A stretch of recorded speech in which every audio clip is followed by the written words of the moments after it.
Eagles. Eagles.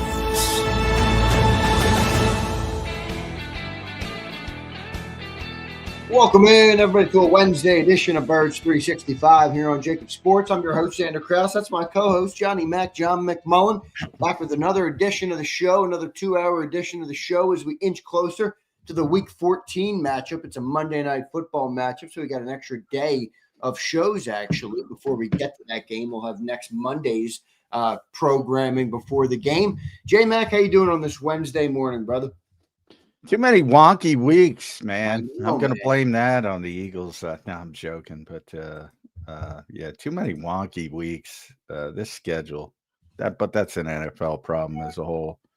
And now you got Saturday, December 20th, which we already knew. Yeah, right. But it came out 5:00 kickoff. What the hell's going on with this league? But I digress. Commanders, Eagles, down there, Northwest Stadium. You missed it, Week 16, 5:00 kickoff. So get ready for that one. What did they move that from, or was that just the first time they said it? I thought it was. No, that's the first time they said it. The game was announced. It was to the time was to be determined. Interesting, but I've never heard of that 5:00 on a Saturday. Yeah. I don't, I guess they wanted to push, not push, but the big game is Packers-Bears. Their rematch will be the night game at 8:20, so that's the normal time. I guess they didn't want any time in between, if the game ends on time. But another weird sort of outlier on a weird schedule, and here's another. Coming off a mini bye, you have an extra day. That's already happened. This will be the second time, so we'll see. They've generally been better with extra time than less time because they've been really bad on short weeks this year. Yep, no doubt. Johnny Mac, good stuff. Let's update real quick what happened in Eagle Land yesterday. Not too much happened. The Hard Knocks episode did come out. I'm not sure if compelling. Yeah, not very compelling stuff.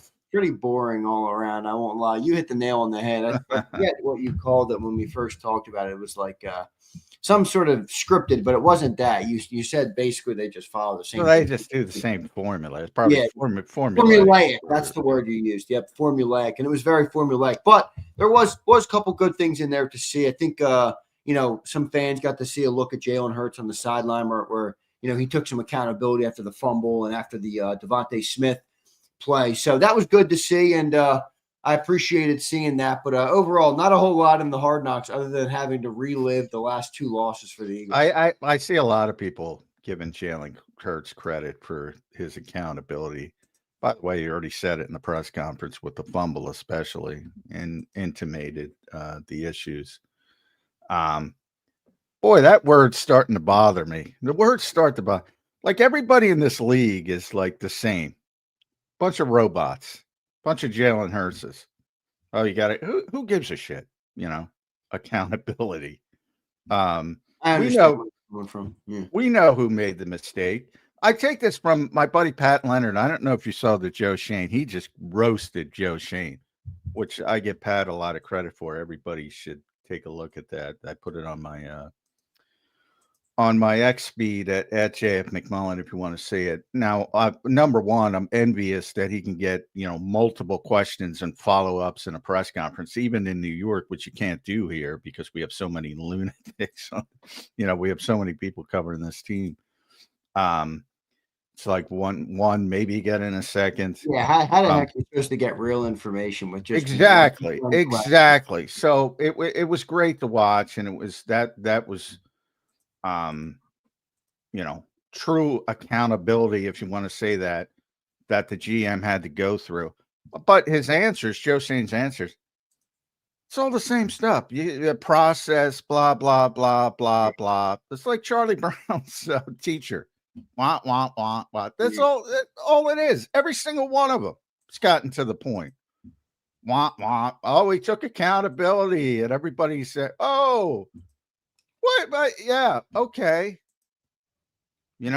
Are you going to get on the same page with the receivers? Or,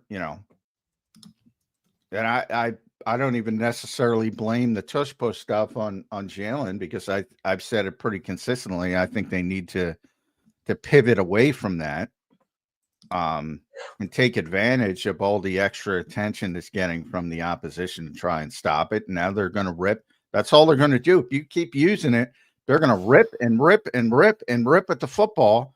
So you're at the mercy of the officials. And when they blow the whistle, sometimes it works, like against the Giants. They blew it. Sometimes it doesn't.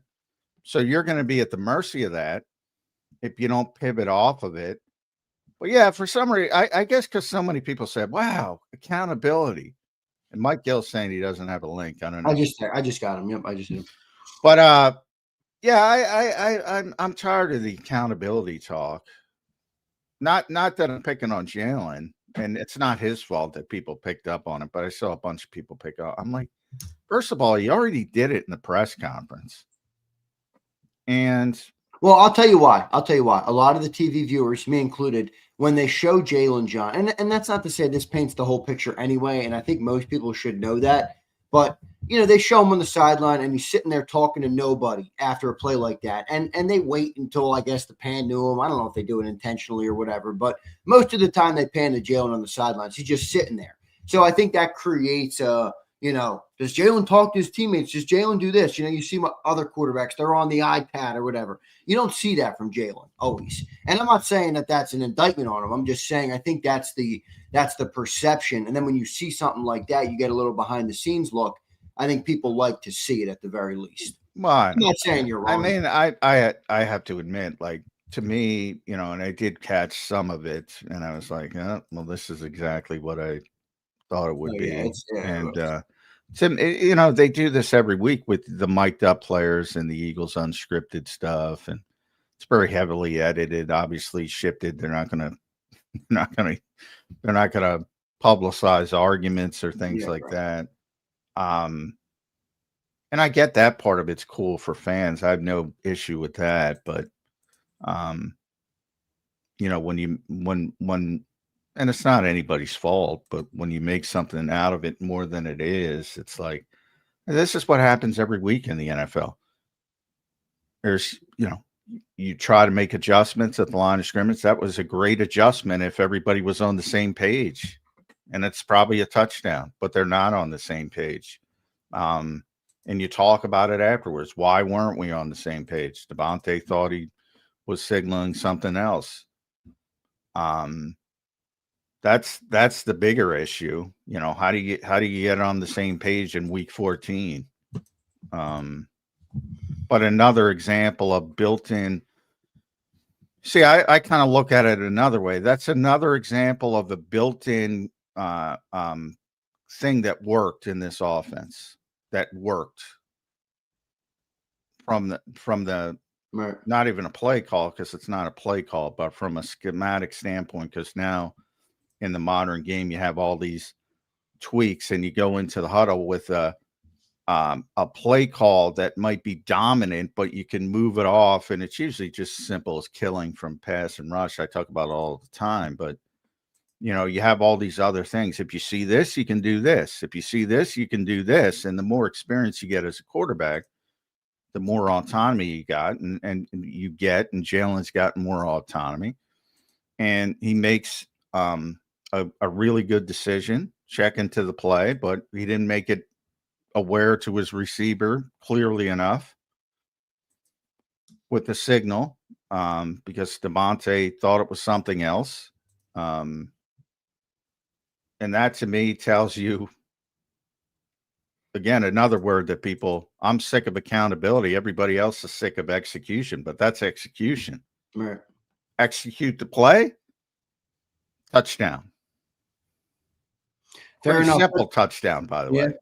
Yep, good perspective there. Yeah, John, other than that, the Hard Knocks is pretty boring. I will continue to watch it because, I cover the team and we do the shows every day, and I like to have as much information as possible. But pretty boring. Pretty freaking boring. I had to rewatch the the Dak Prescott comeback and the Cowboy comeback with that, and then we watched the Eagles get destroyed by the Bears again in little glimpses. So that was tough to see. But overall, not bad. John, one other piece of news I want to get here. We do have a couple super chats we'll get to, and then we have Mike Gill coming up. And we have Brandon Lee Goutwin in hour number 2 back. So good stuff there. We'll have 2 great guests for everybody. Thanks for being here. Hit that like button for us this morning. John, Darius Slay released. I'm getting the tweets all over. Bring them back. John, what say you on Darius Slay? You think the Eagles should make a push? At first I said no, John. And then I said, would he start immediately over Adoree Jackson? Probably. So I guess it could be considered. What do you think, John? Well, now it's more realistic, so now I think it's entertaining. I at least worth entertaining. The standpoint of, can he help? I think he can help, and I think the Eagles, obviously, by their trade for Jair Alexander, highlighted 2 things: that one, they need more help, at least in their minds, and 2, that the Bick is not confident in Adoree Jackson, Kaylee Ringo, and Jacorian Bennett. So I think it's a worthwhile endeavor, but at this point, you got to go through waivers. Yeah, I think Detroit's going to snap. And I sit there and look at Detroit and say, Terry Arnold's on injured reserve. Maybe the only place he'd rather finish than Philadelphia is Detroit, and they're ahead of you on the waiver wire, and it might be all for naught. So and by the way, the contract, because the way they structured it, and I mentioned that yesterday, I wouldn't claim on waivers. Well, they structured it so you can claim them on waivers. It's only like $300,000 for the rest of the season. So waivers is not the problem. You can claim them, but I don't think you're going to get them over Detroit. We'll see. I think, if Detroit, for some reason, I'm not there every day. If they have more confidence in their young corners, maybe they let him pass and they don't claim him, and he'd be there for the Eagles. But, one thing about the Eagles, man, and one thing about Howie Roseman, probably to a detriment, he likes to bring guys back. Yeah, he does.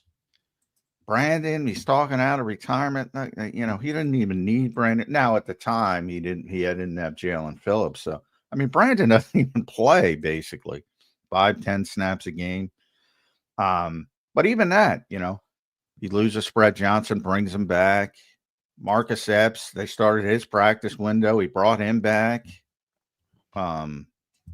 There's numerous examples over the years. So he always wants to bring guys back. And that'd be a nice finish for Slay. Both teams would, Detroit and the Eagles, if he's going to retire after the season. And I do think he would be their second best corner the moment he stepped in the door. Even though he wasn't playing with Pittsburgh, playing that well with Pittsburgh, he played very well for the Eagles last season. And obviously he knows the scheme, he knows the defense, he knows Vic. Obviously, Vic's will be comfortable with him. So if he can get him, why not? You were trying to improve with Jair Alexander. So there's obviously concern. Now, I think Adoree Jackson started to play better, at least competently. I agree with that. I think Adoree's been a little better. But clearly, he's not. They don't look at him as, and you certainly don't need a backup corner. So he would be here to start, even if it's not immediate, certainly as you go down the stretch. So if they can get him, why not? Yeah, why not? Good stuff there, Johnny Mac. John, a couple super chats we'll get to. Appreciate everybody for being here this morning. One other comment on Hard Knocks, John, I meant to tell you. Boy, I like Nick Sirianni when he's not on the podium a lot more than I like Podium Sirianni. A lot more than I like Podium. Well, he's a good dude. He seems like a normal, cool guy. Yeah. I like the way he coaches kind of behind the scenes. Not a huge sample size, not a lot of visual of that. But I'm so used to Nick coming to the podium, and I'm just like, ugh, another Sirianni press conference. But no, I say all the time, he's a completely different guy. I say it all the time. Both him and Kevin would win all the people that hate them over in 5 minutes. I mean, they're completely different people off the podium. And Nick specifically, he's a people person. So yeah, that probably shows up more. Yeah. Let's get some super chats. We got a couple of them here. Then we'll get to Mike Gill. Jared Hatfield. What's up, Jared? Jared, thank you also for becoming a member today, brother. Appreciate your support of the channel. Jared says, John, I have nearly full confidence that this defense can turn it around down the stretch, but none in the offense. In order for the D to have heart, they need to see the O playing with heart. Well, complimentary football is a big thing. I do think, when you have a poor offense, it does wear on the defense, and they can, not live up to the standard that they have set for themselves. But, it's kind of 50-50 for me. It's, that doesn't mean you can make an excuse for what went on against Chicago. That was brutal. Like, rarely do you see a team get dominated in the run game like that in this league. And you really got to go back to the Eagles. Like, that's what it's what the Eagles did to everybody last year. Just these massive holes. And again and again and again and consistently.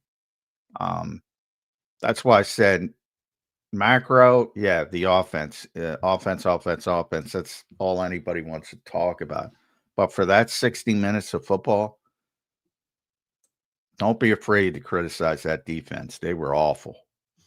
Awful. Fair enough. Here's Niall. What's up, Niall?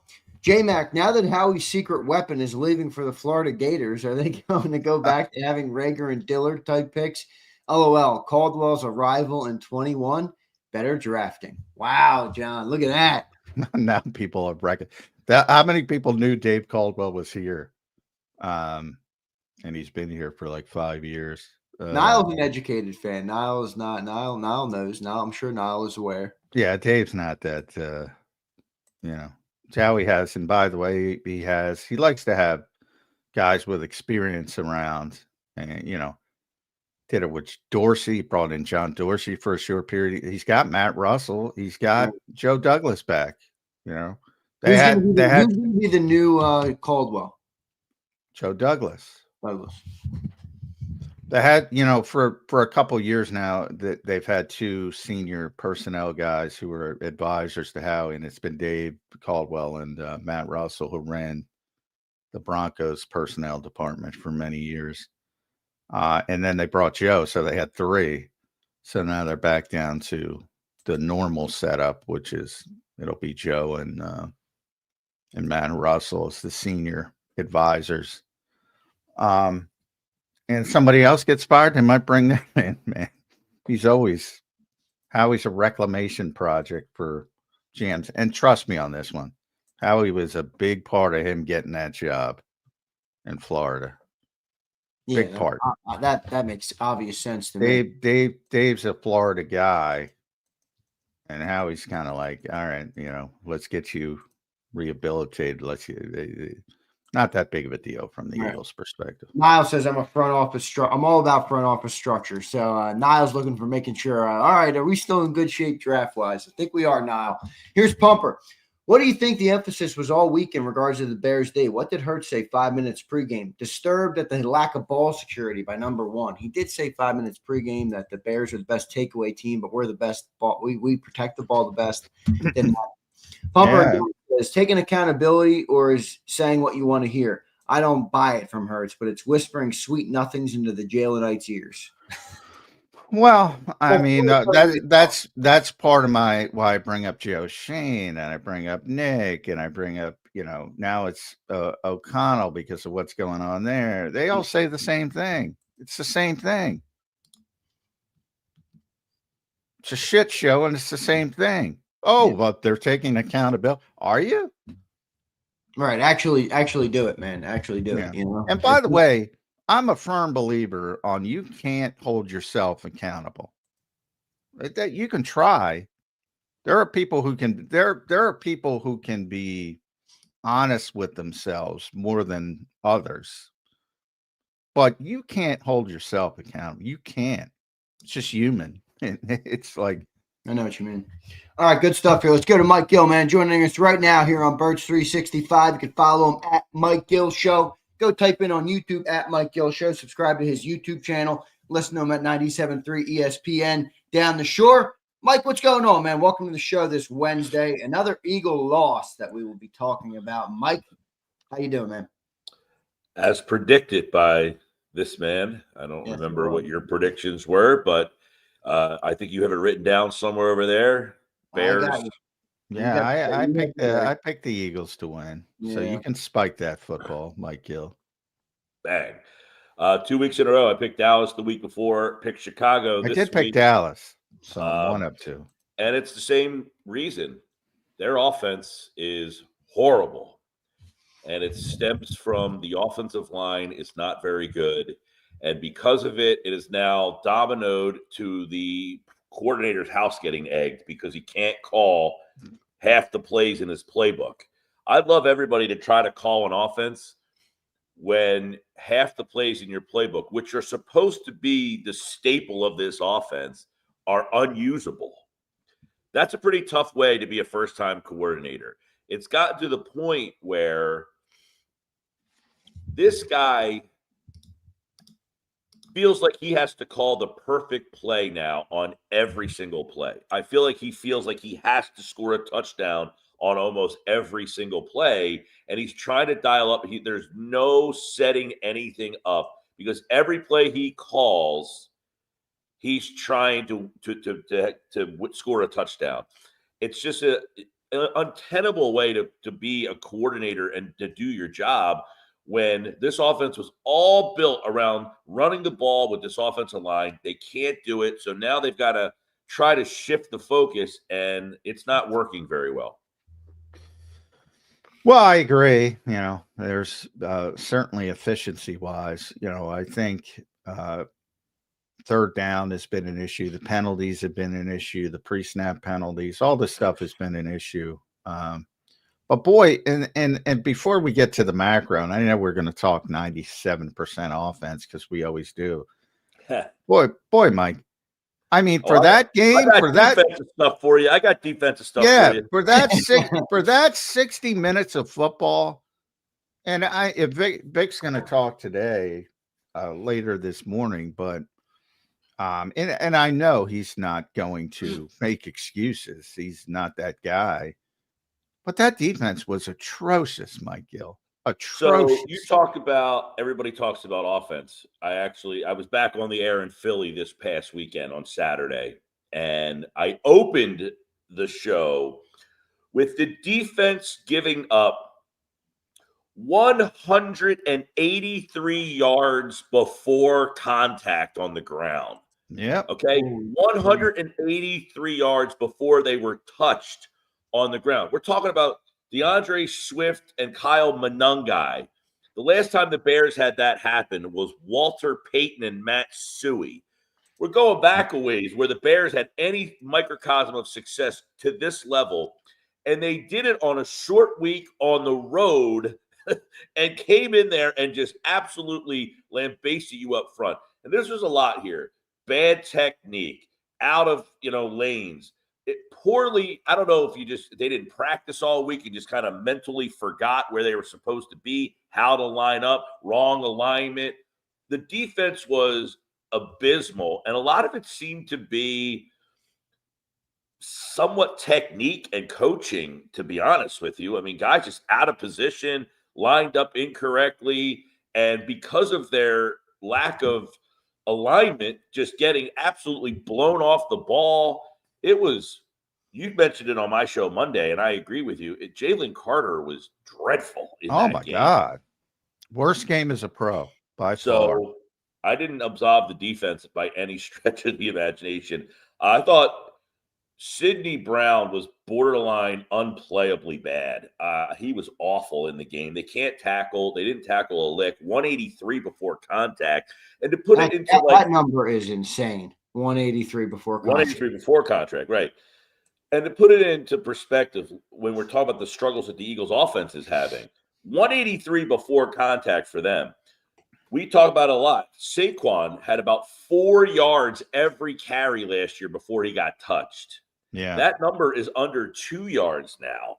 He just can't get moving. So they got to start having a discussion on, listen, I know Saquon's our guy. We paid him the money, which I, of course, last week said I wouldn't have done. But we got to just show different looks. We've got to show something different. We've got to just rotate these guys. You got 2 guys that ran over 100 against you. The Eagles ran for over 100 with 2 guys in one game. And I get that game was a blowout and blah, blah, blah. You got to show something different. You got to have a different pace because their offense is not changing if they keep the same look and the same personnel. And the one personnel guy that you can flip a little bit is the running back. You're not changing the quarterback. I know all you McKee guys.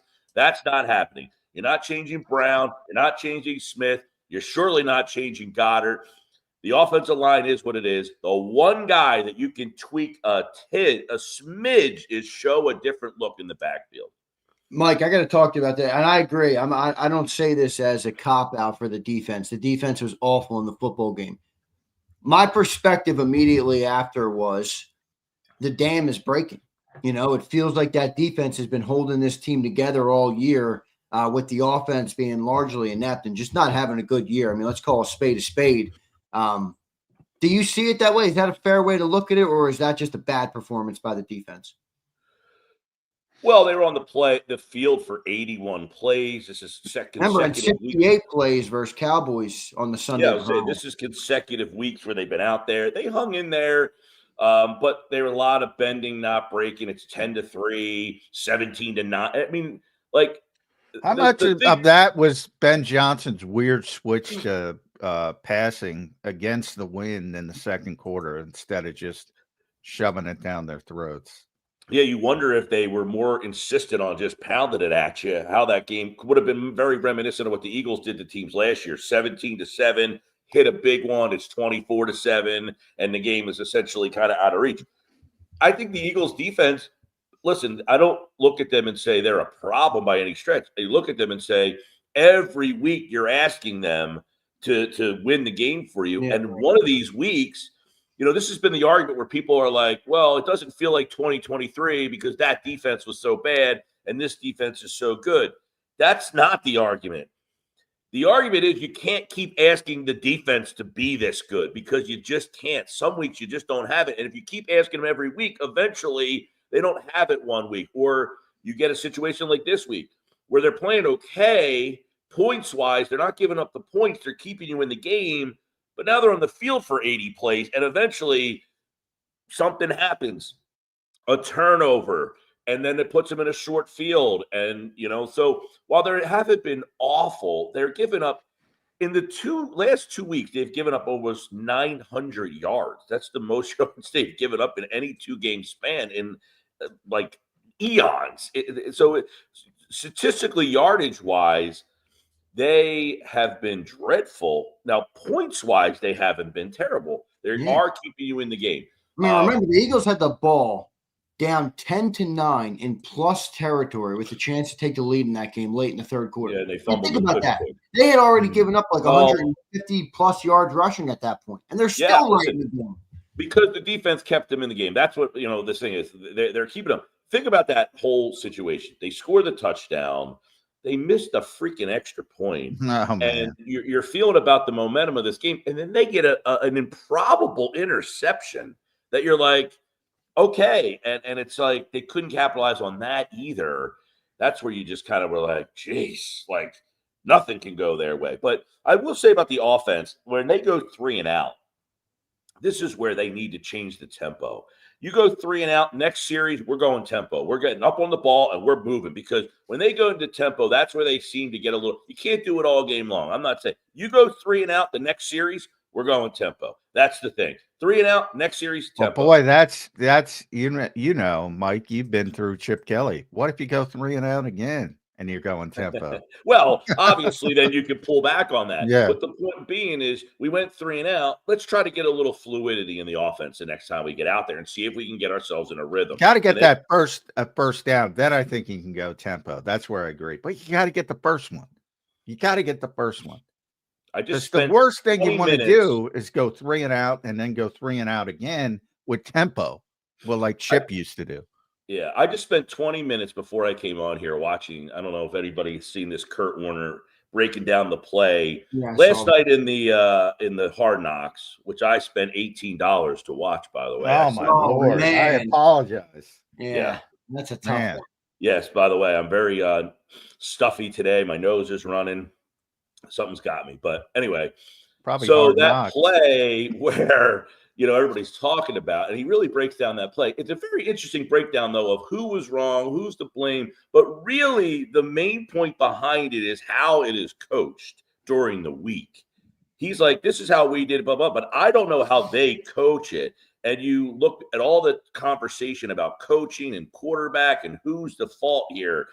We still won't really know the answer to what that play is supposed to be, other than Jalen is taking accountability that he was wrong. But the way the video breaks it down from Kurt Warner seemingly is saying that it depends on how it was coached during the week or how they coached that particular play. Apparently it's a play, which, by the way, the Eagles run a play that 99% of the teams in the league run. Can you imagine a team with no offensive creativity runs a play that everybody else runs? Yeah. It is a very basic play that they run that's wide open that they miscommunicate on. But his point is the communication there goes into practice during the week as opposed to now he gave him a little hand signal. Who knows what that means? We'll never know. Hurts is taking accountability. But the question would be, did that video do anything, that show do anything for anyone to make you feel any different about this team? No. Well, it showed me that if you execute, things can go well. Because that's a touchdown if you execute the play. Yeah. Correct. And, yeah. Which we talked a lot about, the coach he's always up there. The offensive coordinator on this team is always at the top of this list for people. And the play caller for me is somewhere on the pie chart. I don't think he's at the top because there are so many plays. You get 80 plays. That's a number that the Bears ran. It's not normal. You get 80 plays in the game. You have certain amount of shots to convert positive plays. Not every play is a positive play, even if you're going well. And what you do in those positive opportunities is the difference. And they had a positive play there that could have been the difference in that game, and they did not convert it. Yeah. Yeah. I mean, that's the whole point. People judge, and I say it all the time. I've said it a million times on this show, and I've said it a million times on your show, Mike. People judge play results, not play calls. The play result was a failure there. So people don't recognize, hey, you know what? The guy's wide open. Yeah. If you execute the play, it's a touchdown. Well, there was a lot of other, conversation about Goddard being also open on the play, and Warner broke down why he wasn't really an option, not part of the progression. On that play. I say that to Zander all the time too. There's nothing I hate more than screenshot scouting, as I like to call. I'm wide open here. Yeah. Although he did say he was the second option in the route. But the one thing that Warner said that's very interesting, he doesn't like progressions. In other words, like, 1, 2, making all these armchair quarterback coaches are like, he doesn't know how to go through his progressions. That kind of is out of the game. Yes. These coaches are basically not teaching progressions anymore. So, yeah, maybe he doesn't know how to go through his progressions because they don't teach you to go through progressions anymore. Yeah, it's the college game. The college game getting elevated to the pro game for the most part. There's a few that do. The Kyle Shanahan guys are more progression, but there's still a few, but most are like Kurt, and what Kurt's comfortable with because of his success is, all right, here, if the free safety's here, this is where I go with the football. You read, and that's how you sort of do it. Yeah, but wouldn't that require an even more creative, because then you got to keep defenses guessing on what the first read is, because it's simple to guard if you're, predictable routes like people have been saying about. But that's the thing, Zander. What is really infiltrated into the league, which I don't know where you would stand on this. It is putting a lot of onus on the players to make decisions in the moment. Like the receiver is making it. He said it's a choice route. He has the choice if he wants to go out or in based on what he thinks he sees. The problem is you got to be on the same play as the quarterback on that. What does he see? So if you're doing a choice route, you can make the choice to go in because you've got the corner here and the safety back. The point is you're trying to get this guy here. He's taking the outside man. Right. So if the inside guy runs to the out, you're hoping that guy goes with him. And then the safety's over here. And this guy can make the choice of going out this way, which now that corner has to decide, am I going outside with the first guy or outside with the second guy?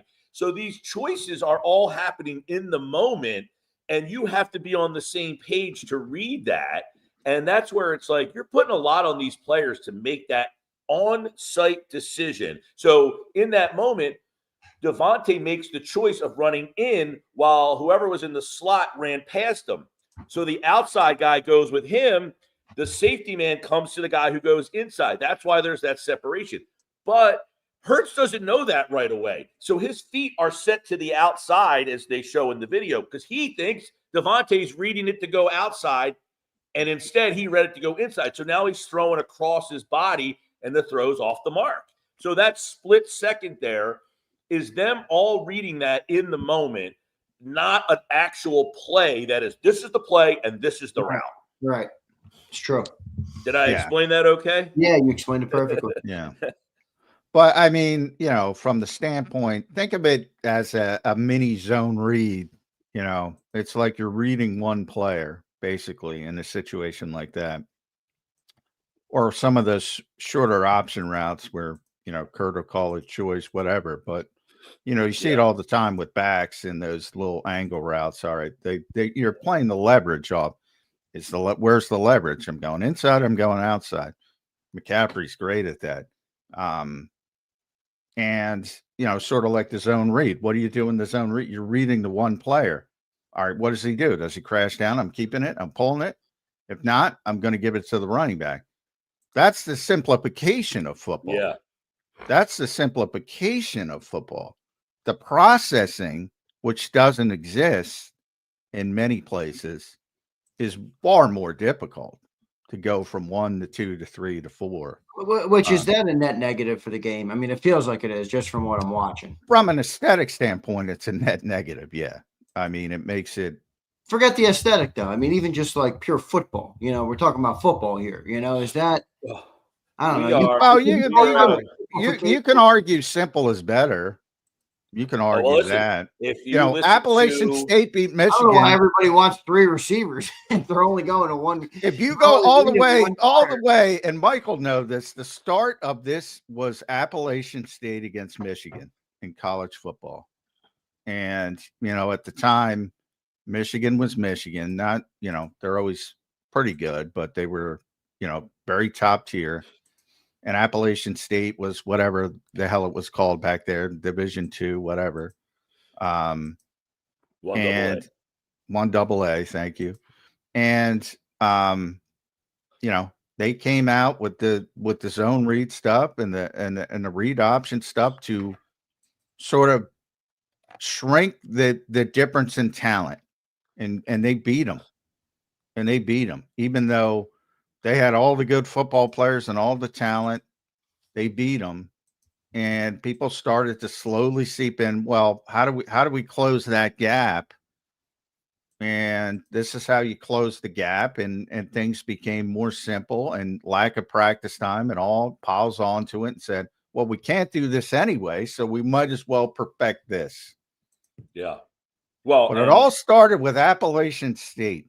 And it's funny because it's kind of gimmicky if you look at it. And what do teams that are less talented do? They try to do gimmicky things to shrink the talent. That's why Navy runs the offense they run. They don't have the talent, so they put in a offense that is so unconventional to try to shrink that talent level. And by the way, Navy's an unbelievable football program. They're 9-2. Yeah. Army Yeah. academies do it because they don't have the athletes to do it. So they put in these gimmicky offenses. And this is where the NFL, it's like the Wildcat came in and everybody ran it, and then that thing kind of went away. This offense, this spread and all this stuff, these things that were the RPOs and stuff, it's like you tried to adapt a lower level league's offense and bring it to the higher level league. And you're thinking that this is like going to change the game. And these defensive coordinators are kind of looking at you and like, this is all you got? Like, you're bringing a college offense to the NFL? Like, I look at the way these offenses have yet to really kind of adapt out to the next level of this RPO game, because the RPO got taken away with the illegal man downfield stuff. So teams can't do that nearly as much as they used to. And they really are trying to run an offense that is kind of predicated off that RPO to hold everybody.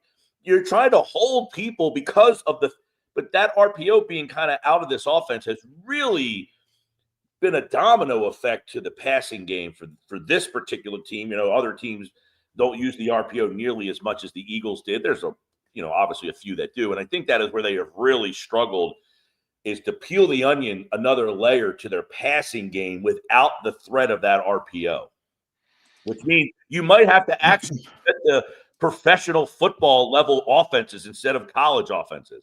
Yeah, we'll see.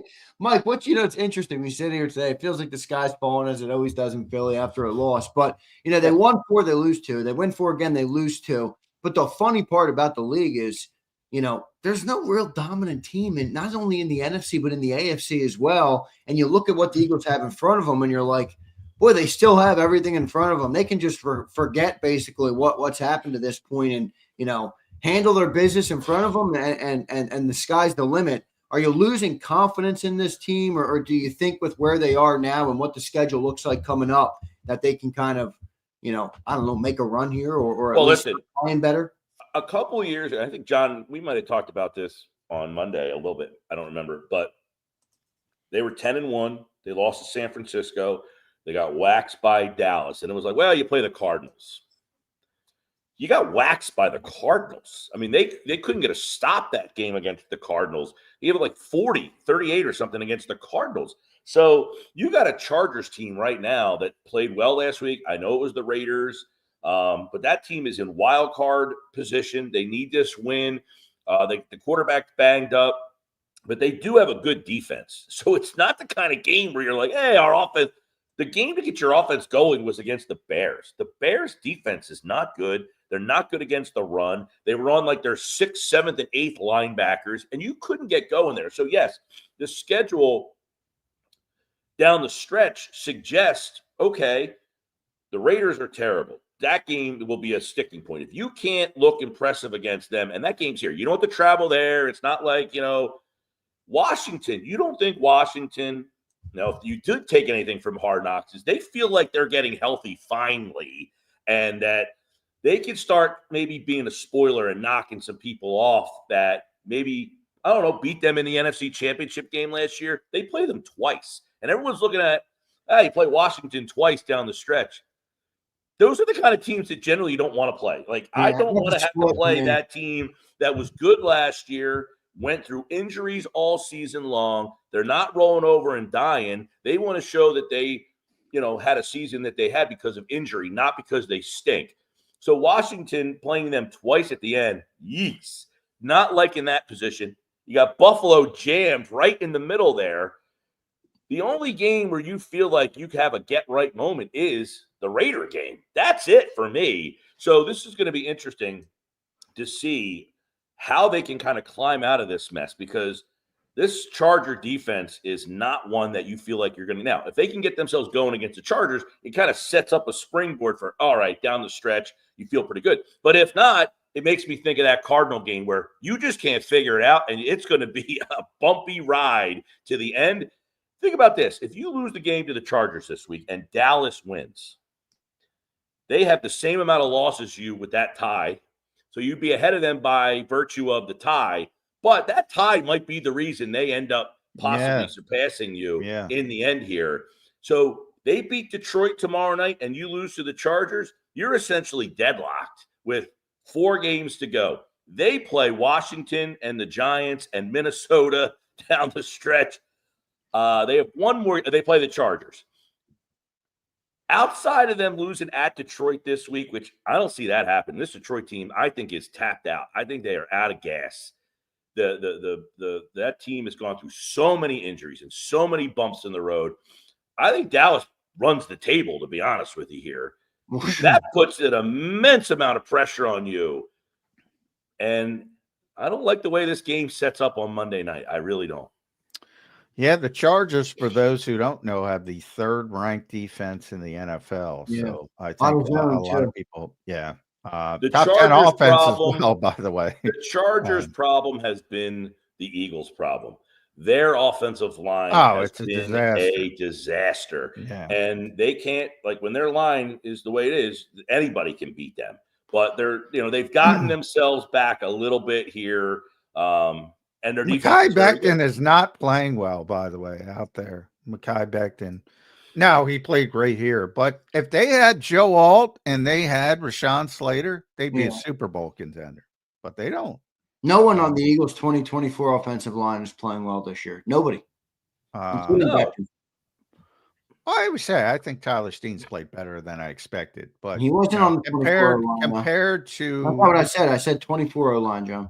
Yeah. Compared to Mekhi Becton, that's what I'm saying, who was on the 2020. He's not playing as well as Mekhi last season.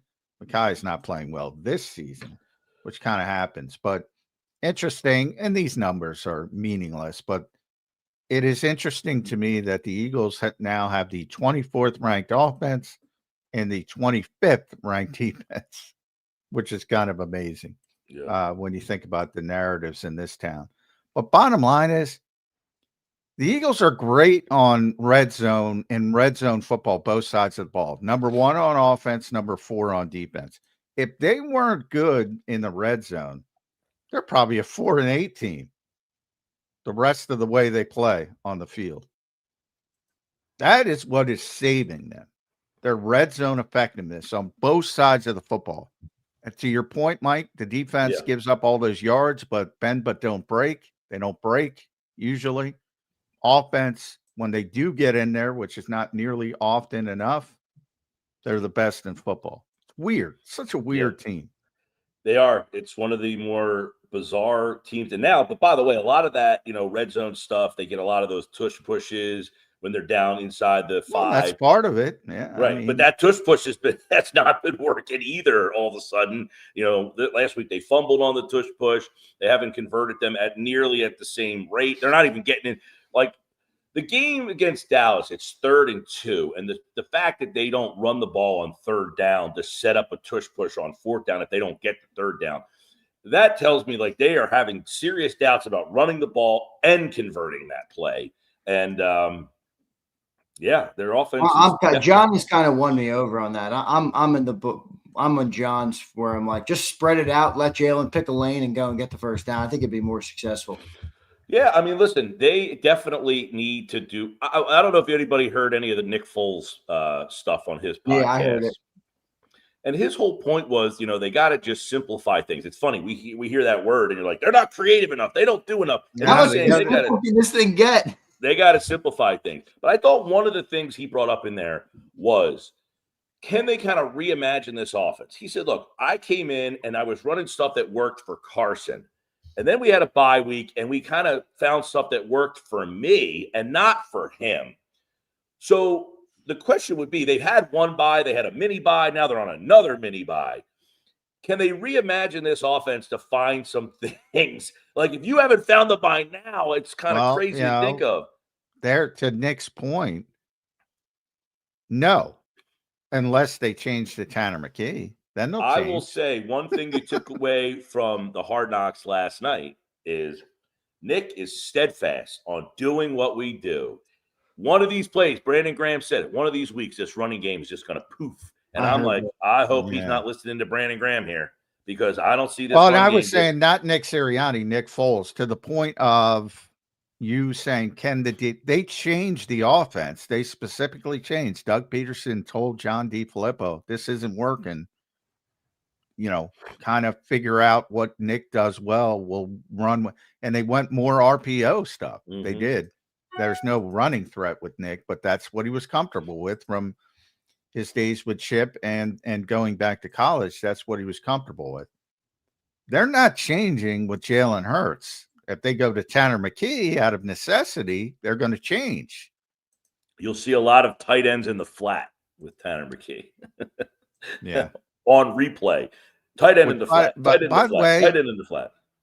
I wrote about this on Sports Illustrated, but the tight ends have been a real big problem for this running game as well. People aren't, if you want to point to some of the deficiencies of Howie Roseman, which people barely do, how do you go into a roster building process with a run first team and you want to run the football and your backup tight ends are Grant Calcaterra and Kylan Granson, and you're playing all this 12 and 13 with guys who can't block a lick. Well, John, didn't they have those tight ends last year? And then also the injuries to Ben Van No, they had Johnny Wilson. Jack, what's his name was here? Jack Stoll was here for a little bit, but Kylan wasn't here. Grant was here. Grant has always been an issue but EJ Jenkins was here and a better blocker and is still here on the practice squad and should probably be on the regular roster instead of. I know Jeff McLean is on a crusade to get Cam Latu to be. Cam Latu can block. Yes, but I'm saying he's asked questions on this. I mean, it seems like this. People because are listening. It's confounding to us. I don't blame Jeff. It's a little. No, I'm not ripping him at all. I'm saying you're listening to these, and I think the people want to hear Patullo change the play caller, and you asked the question of the day. I thought, but the other part of a question that people are like, oh, you're asking about the backup tight end, but that question is valid. How are you running plays with Grant Calcaterra being asked to do any blocking? And you have a guy who is a capable blocker. You showed so much that you think he's a capable blocker that you made him into a blocking position. And to Zander's point, Ben Van Sumer and Johnny Wilson, man, like Johnny Wilson was a big part of this team last year. People didn't realize because it's not, well, you think a receiver, you want him to catch the football, but it was, this big bodied guy who can block and he could play 13 and he'd be out there by himself. Yeah. And Ben Van Sumeren, they found that little niche with the fullback to the point that they wanted to use it more this year. Little things like that are just not there this season. And they get lost in the weeds. How funny, not funny, how ironic would it be is like these little tiny things that you don't even think about, that first play of the whole season, the Ben Van Sumeren injury, that kind of being a microcosm of your season as a whole, is the attention to detail that this team lacks right now as a big differentiator from last year. And the little attention to detail went down on the very first play, and no one really thought much about it. Van Sumeren, whatever. And he's sitting there holding his knee or Achilles or whatever happened to him. Patellar. You go back to that moment and say that moment was really the jumping off point for the attention to detail being lacked all season long. No doubt. All right, Mike, I got one more big question for you here. The offense, I guess you could boil it down to these three names. I know it's not fair because, you got running back, you got offensive line, but I want you to rank these three in terms of problems for the Eagles this year. Kevin Patullo, Nick Sirianni, and Jalen Hurts for this inept offense. Who's problem number 1, 2, and 3 of those three names? Offensive line is one. Well, they weren't in it. Well, what was it? I know that they matter. It was Jalen, Nick, and Kevin. Oh, okay. Oh, geez. I would say, Nick's number 1 then. It's his offense, and he is done. I feel like the team has lost confidence a little bit in the play caller. I don't particularly think it's his fault to be number 1, but I do think the team has lost confidence in him. So for whatever reason, it could be Bill Walsh calling the plays. If they've lost confidence in you, that's a problem. And it's Nick's offense. And Nick's got to be the guy that steps in and either says, you got to change something. I'm taking over the play calling. This guy's going to call something. So Nick would be number one. He's the leader of the team. I'm not saying that Jalen's awful, or I don't want to be taken that way, but I guess he would be 2, and Petula would be 3. All right. Man. All right, Mike, they got 5 games left. What do you think they go? 2-3, 3-2, 4-1, 1-4? You didn't have much confidence. I think this Charger game tells me a lot. Have they got their act together, or is it going to be the same old story? And this would be the 3rd game in a row, really the 4th game in a row, I guess. Go back to Green Bay. They didn't move the ball very well either, that their offense is just not able to figure things out. And if this Monday night game goes the way that I think it will go, I would say probably 2-3.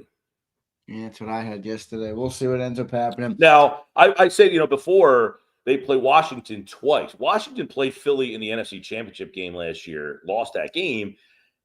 There's a lot there. Washington also plays Dallas. They can play spoiler for Dallas as well, which would be an interesting matchup there, because if Dallas gets to that Washington game, and it means something, the fact that Washington plays so much of a factor possibly in this whole NFC thing, and I think they are relishing.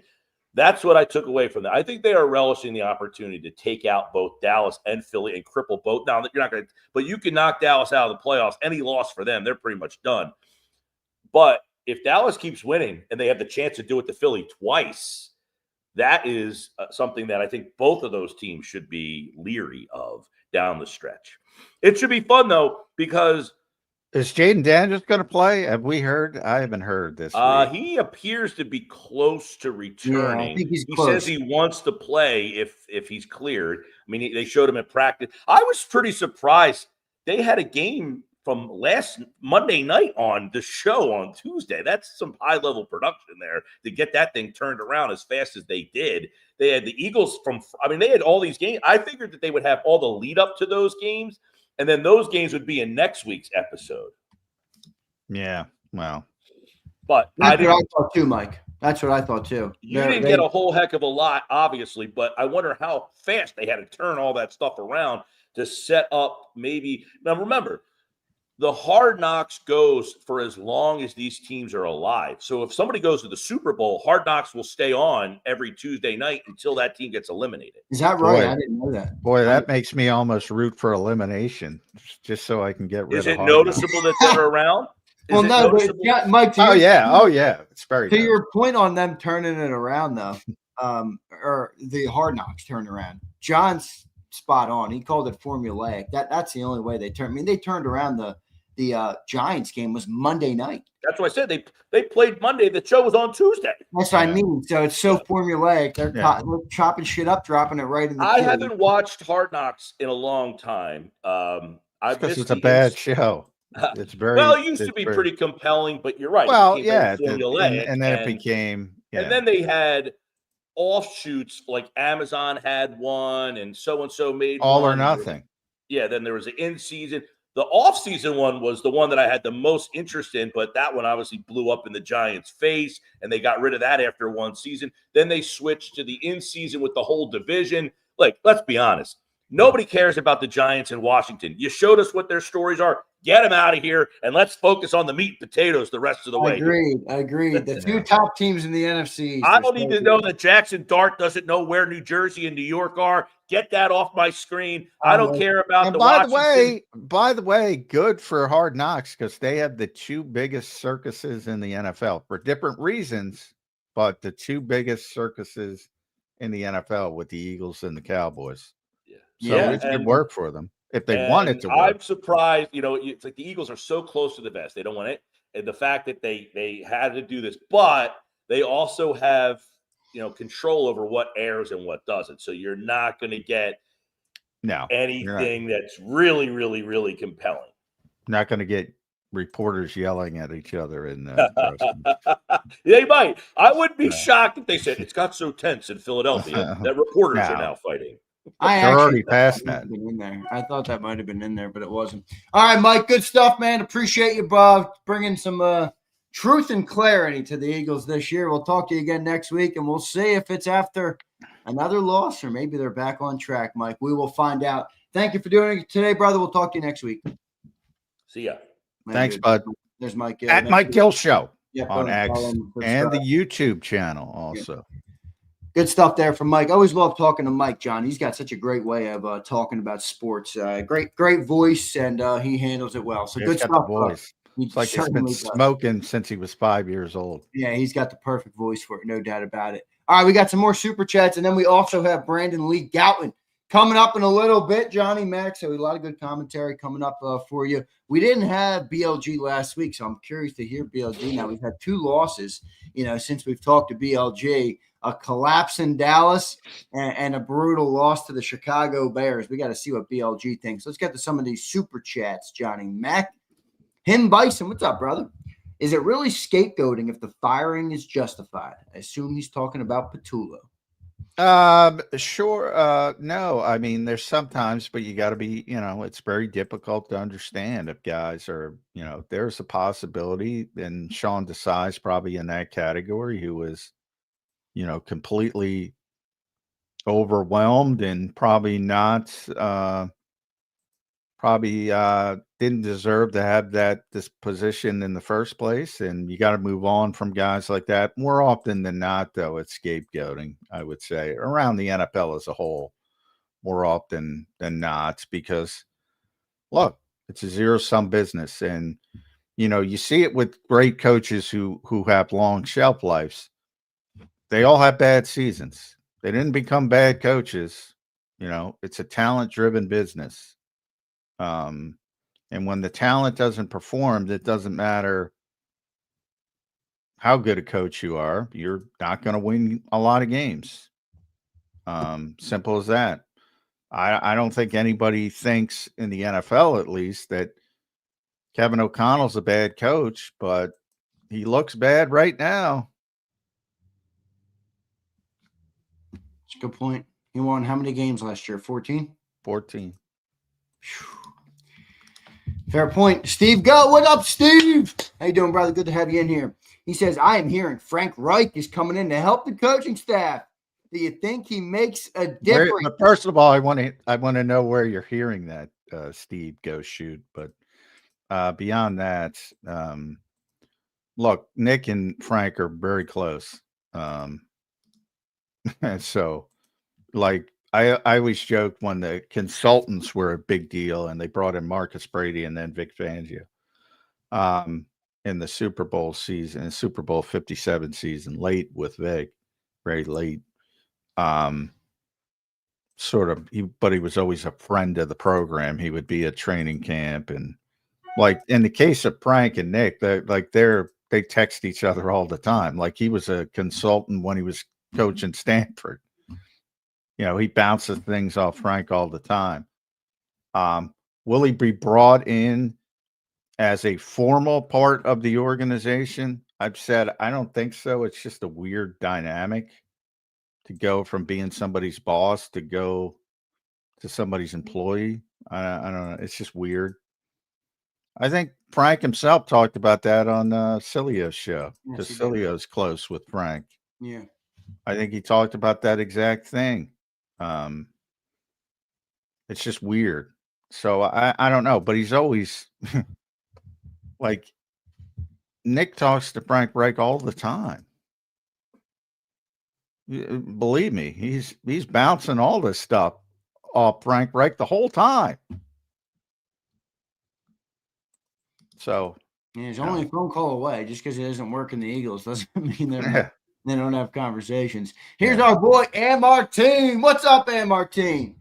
He says, when I brought up Slay and the Eagles reunion yesterday in my super chat, I was given a classic Zander chuckle and a classic J-Mac triple no.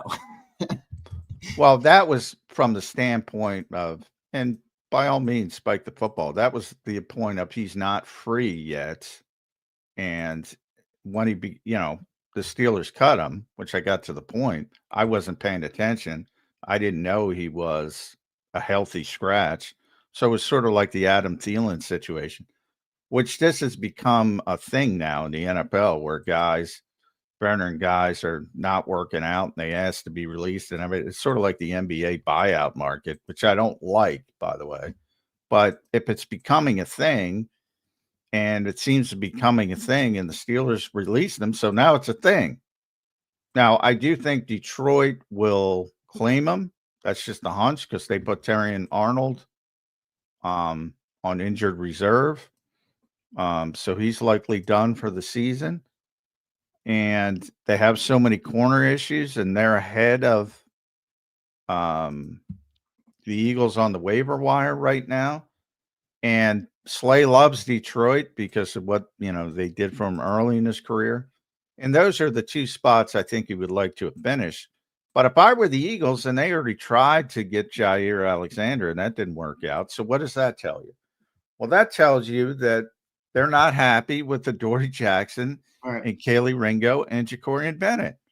So now that he's available, if you can get him, why not? I don't know if it's going to work, but that was my no, because he wasn't available yesterday. Now he's available. He says, no, can I speak to football? LOL. All respect. Love the show. Keep up the great work. And Martine, thank you, brother. I think he followed up with one more. So he says, regarding Detroit's waiver claim on Slay, they play a lot of man coverage there. I would think that is not a good fit at this point in Slay's career. Better fit in Philly. Will that stop the trend? I think it's a fair point. I do. Well, it's funny because earlier in his career, like Slay would only want to play man coverage. Exactly. So that's about Slay's psyche, but certainly he played great in Vic's scheme last year and he didn't play great in Pittsburgh's scheme. So maybe that factors into it. But you have no control over somebody claiming you. That unfortunately, that's part. Once the trade line, normally when you're a vested veteran, you don't have to go on waivers, but after the trade deadline, everybody's got to go on waivers. So there could be a team that claims him just to keep him away from the Eagles. Another NFC contender besides Detroit. That contender that is ahead of the Eagles. Now that wouldn't be. So it wouldn't be the Rams because they're behind the Eagles. It wouldn't be the Bears because they're behind the Eagles. But the Eagles are, I believe, 22nd. So they should be behind the Packers as well. So they wouldn't be an issue.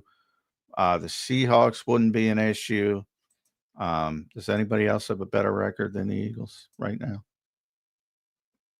Better record. The Rams, obviously, you mentioned them. Seahawks. I think there's a few 8-4 teams. I guess the Niners are 9-4. Would that be better? I guess that's better, right? Yeah, they're better. They're on a bye week. So even though we're in the Niners right now, I mean, they're missing all those dudes that are still 9-4. I know they got the weak schedule, but was part of it. But that part of it. They're 22nd, so in the AFC teams aren't going to be as hyper focused on stopping the Eagles, but he's got to get through waivers, and if it gets through waivers or the Eagles can claim them, because it's not. I also checked into the contract, so they're only the way they structured it. Somebody who claims them is only going to have to pay $300,000. So that's very doable, but he's got to get to 22. And then you got to cut somebody, or, probably just Jacorian Bennett will come up with a magic ankle sprain in practice and they'll put him on injured reserve. But, I'd give it a shot. They can get him. Do you have any loyalty to Adoree Jackson? Maybe the organization promised him. I don't know. A lot of things can factor into it, but just from can he help them? Probably. Yeah. I mean, he didn't play well in Pittsburgh, so things move fast. I always say in the NFL, and maybe he's not the same guy, but he played very well last season. But the Eagles were probably right to say, all right, we're going to try to go in a different direction, but it hasn't worked because they haven't found Keely Ringo didn't seize that spot. And Shakorian Bennett hasn't been relevant. And Howie, as I said at the beginning of the show, Howie also likes bringing people back. He's got Brandon back. Marcus Epps, Fred Johnson. Why not another one? Even knowing that I think Slay would at least help or, be closer. I don't know. I almost don't even want to go back down that road, but I don't know. If it makes a team better, I don't see why not. Here's Brian. He's a good dude too. He's a team captain. He's a great guy. Yeah, I mean, I like Slay. So are we buying the Pats? They've played one team above 500. To a certain degree. I mean, I'm not fearful of them. I don't think I'm fearful of anyone in the NFL, including the Eagles. Generally, there are steps to winning a Super Bowl. Like, you're not going to do it as a second-year quarterback that hasn't gone through the ringer, generally. It's happened, obviously. But so I probably think they have another step to go before they'll, truly be a legitimate contender again. But they're having a very good season. And of all the young quarterbacks, Drake May is looking like the best right now. But yeah, I mean, that's part of it. The schedule is part of it. Same thing with San Francisco. It's part of it. And once you start winning games, you get some confidence and the snowball starts rolling. But I wouldn't look at the Patriots and say, "Ooh, that's a daunting team. They can't get upset in the playoffs." Yeah, I think they can. I like the way Drake May climbs that pocket, man. He really steps up into that pocket, delivers the ball. It's fun to watch. Right, good stuff, man. Appreciate you doing it today. All right, Johnny Mac, we got BLG coming up in a little bit here. What is your early feeling on the Chargers game? You could tell Mike didn't feel too confident in it. Where are you on that Charger game? Yeah, I mean, the Chargers are a good team, not a great team. The quarterback is hurt and coming off surgery, so we don't have any update on him yet, right?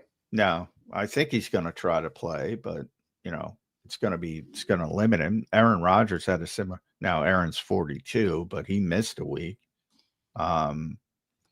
So no guarantee. Obviously, if Trey Lance plays, then I think it heavily tilts towards the Eagles. The Eagles are favorites anyway, probably because of the Herbert injury. So people hedging their bets. On paper, the Chargers look like a better team. Again, 3rd-ranked defense, 10th-ranked offense. Eagles have the 25th-ranked defense, the 24th-ranked offense. On paper, they're playing better football. It's a lot of teams than the Eagles. But I'm leaning towards the Eagles because of the situation with their offensive line and the quarterback is injured. I'm leaning towards the Eagles early in the week, but it's certainly not something I feel comfortable with because of the way the Eagles are playing. Yeah, fair enough there. Boy, if they play Trey Lance, the Eagles then I'm leaning heavily Eagles. Yeah. They better handle business there because if you lose to the Trey Lance-led Chargers, one thing to lose to the Herbert-led Chargers at 8-4. You lose to the freaking Trey Lance-led Chargers, we got big problems in Eagle Land, but I don't know if that'll happen. So we'll see what ends up coming up from that game. Looking forward to talking to Brandon Lee Gouton here in a couple of minutes. Obviously, a lot of talk, right now around Eagle Land, and we'll see if they're able to kind of get this thing on the rails. John, the interesting part about it is, and you always point this out, the sky's always falling. It's starting to feel like it actually is falling a little bit. I don't even think it's a fan thing. I think. Some of the, and I not that Vegas knows everything, and it's not even Vegas anymore with all the ability to bet, but I think, the fact that they're favored tells you something. The fact that they're still number 2 in the Super Bowl odds. And what that tells you is that everybody else stinks. Yes, so true. By no means am I saying the Eagles are playing well, but boy, Do you sit there and say, you just saw Chicago and you can say, well, they dominated that, and they did. But boy, I'm telling you right now, if that matches up and they have to go to Chicago for a playoff game, I'm picking the Eagles. Well, remember, they started 4-0. They're 4-4 since then. I know. It's more about I'm just saying, like you point out all the teams not playing good, and I'm like, it almost feels like the Eagles are playing worse than those teams. Well, they're an ugly, unaesthetic team. They've always been that way. So to me, the ugly way they play is sort of built into the way they play. Yeah, but they were ugly when they were successful the way they played. Now they're ugly and they're unsuccessful in the way they're playing. So it's like even but they're more. They're not that unsuccessful. They're the third seed in the NFC. Oh, well, from a win-loss standpoint, yeah. I was speaking more about the offense is very unsuccessful, I would say. They're pretty bottom of the league, and they're yeah. Well, by the way, what the hell? What is success rate? Is that just like the way the play is designed, whether you accomplish it or not? I don't know. I don't know how to define that. Shield keeps putting out these stats, and apparently it's a big thing. Like offensive success rate is lowest it's been in 20+ years. I don't know what it's Jeff asked me that on Monday. He's like, because I'm telling you, yeah, bro. The success rate is, and I'm giving you the exact definition. That's what the proportion of successful outcomes to total attempts. So, in other words, no offense to Shield, a tremendous guy. I would not use it. I don't use it. Now, EPA per play is something I think is more valuable. Yeah, right. And it's not perfect. There's nothing's perfect in the NFL from a statistics standpoint. I don't think it's a statistical game, but I do think of all the advanced stats, the one that holds up the most under scrutiny is EPA. And that's the one I think that holds more weight among people in the industry. By that, I don't mean media people. I mean football people. Of all the advanced stats, I think that's the one. And Ben Johnson's even talked about it, by the way, and specifically about the passing game. That in his mind, EPA per pass is a clear indicator of success, even more than turnovers. He mentioned that back at the league meetings, which kind of wowed some people. So I think that's the one that holds the most weight. And the Eagles are not good. They're not. They're down. Last time I checked, and I didn't check after the Bears game, they were down 144% in the running game. They were down 37% in the passing game, and they were down 88% overall. So it's not good. No, but I do think the running game is the bigger issue. Yeah, I agree with that. And I'm in the minority there, I think, but I think don't it's know a how you bigger can. issue. Well, the passing game has just been a bigger issue for a longer period of time. So I think but that's always been an issue. Right. That's always in my been mind. the case. Yeah. All right, let's go to BLG. We got Brandon Lee Gowton joining us right here on Birds 365. Make sure you guys follow him at Brandon Gowton. Joining us from the phone today. BLG, looking good, my friend. How you doing on this Wednesday morning? Thanks, guys. Appreciate it. How are you guys doing? Doing well. Hope you had a happy Thanksgiving. You were able to get back for the Black Friday debacle. We'll start there. I want to ask you, because we had that. I don't know how much you heard of that, but I'll start there. What's when you talk about these advanced numbers and everybody throws them around, success rate, EPA, which one do you value most when in your sort of going through the weeds from that aspect of it? Yeah, I mean, not to have a cop-out answer here, but kind of like I like to look at all of them. I like DVOA. I like looking at EPA. I like looking at success rate as a way to kind of, and also, I mean, the eye test matters to me as well. Right? It's like it's marrying all those things together. Like obviously, if you're like ignoring the feeling of how you're feeling watching it, and the number isn't telling you, they're telling you a completely different story. You can't just be like, well, we have to ignore what's right in front of us. But obviously, again, contextualizing those things is important. I think that's where the rankings come in handy. obviously we can't watch all these teams every single week. So, to have that data, I think it helps create a reference point there. But yeah, I mean, I certainly like a lot of that stuff. All right, BLJ, we have the privilege and the honor of talking to you weekly. We didn't talk to you last week with Thanksgiving. And they've had 2 losses since the last time we talked. How has your thought process on this team changed, BLJ, after an ugly loss to the Cowboys and maybe an even uglier loss to the Chicago Bears? Yeah, I mean, coming out of the bye week, I was really disappointed in how the offense played because I thought, we were seeing some progress against the Vikings, against the Giants, who are terrible, but still heading into the bye. And to score 1 touchdown in each of those games coming out of the bye, I mean, I said it after the Lions game. I felt like something had to change on offense because I don't see how staying the course is the answer. And again, I said that before they lost 2 games. So to be here now and to see the offense, other than, that first half of the Cowboys game, a game where they scored a touchdown on a drive where they still went 3 and out on the drive, but the drive got extended with the penalty on the punt there.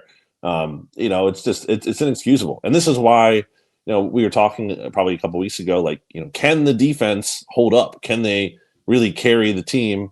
And I mean, for stretches, yeah. But eventually, the defense is going to look like it did against the Bears, where they just get tired and they're on the field for 80-plus snaps, and they can't carry the entire weight of the team.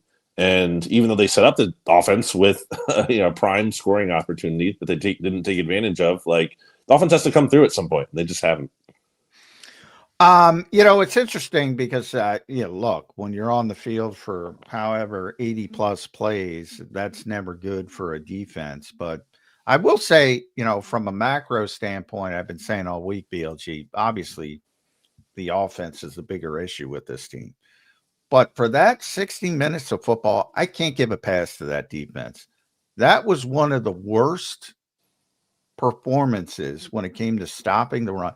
They were getting blown off the ball consistently. Darnell Wright wiping out the left side of the Eagles' front again and again and again. It looked like those I-95 corridor Saquon Barkley runs consistently. And it was DeAndre Swift and Kyle Monungai. Are we giving too much of a pass to this defense, at least for that 60 minutes of football? Because I thought it was the worst performance of the Vic Fangio era on defense. Yeah, I'm not going to sit here and tell you that, they played great and they're above criticism. But the fact that they came up with some red zone stops, in part because Caleb Williams missed some throws, but still, and the fact that they came up with a turnover on downs, the fact that they came up with an actual takeaway, like they did some things that you can point to and be like, okay, they're at least like trying to pull their weight here. And then the offense, you can't say that at all outside of like one drive, the entire game, basically, their sole touchdown drive before garbage time, of course. So I can't say you can criticize the defense. Absolutely. But to me, it's just like they've carried their weight so much more. And as I've pointed out before, with the youngest defense in the NFL and the least expensive defense in the NFL in terms of cash spending, like they shouldn't be expected to carry the team. The offense is the most expensive offense in the NFL by far, and they can't do anything. It's a joke. So when you look at expectation, I can't expect this defense to be, perfect. Most expensive offense, not only in the NFL, but I've read somewhere it's the most expensive offense in the history of pro football. Obviously, because of the salary cap keeps going up. But, it is what it is. All right, BLG, what do you see right now as like a solution, for this offense? Is there a solution? Is firing Kevin Patullo, demoting Kevin Patullo? What do you see as the solution, if there is one, if you do see one, for this offense to get going? Yeah, isn't this the $1 million question? Is there a solution? What I would say is I'd repeat what I said earlier. Like, I don't think staying the course is the answer. I don't know how you can think that. I don't think you could. You're basically just hoping. Like you're embarking on hope as a strategy, which Howie Roseman has said is not a strategy. Right, based on last year too, by the way, like based on last year's success. Yeah, like I don't know how that's a good way to go about it. Is just to be like, well, we hope things get better.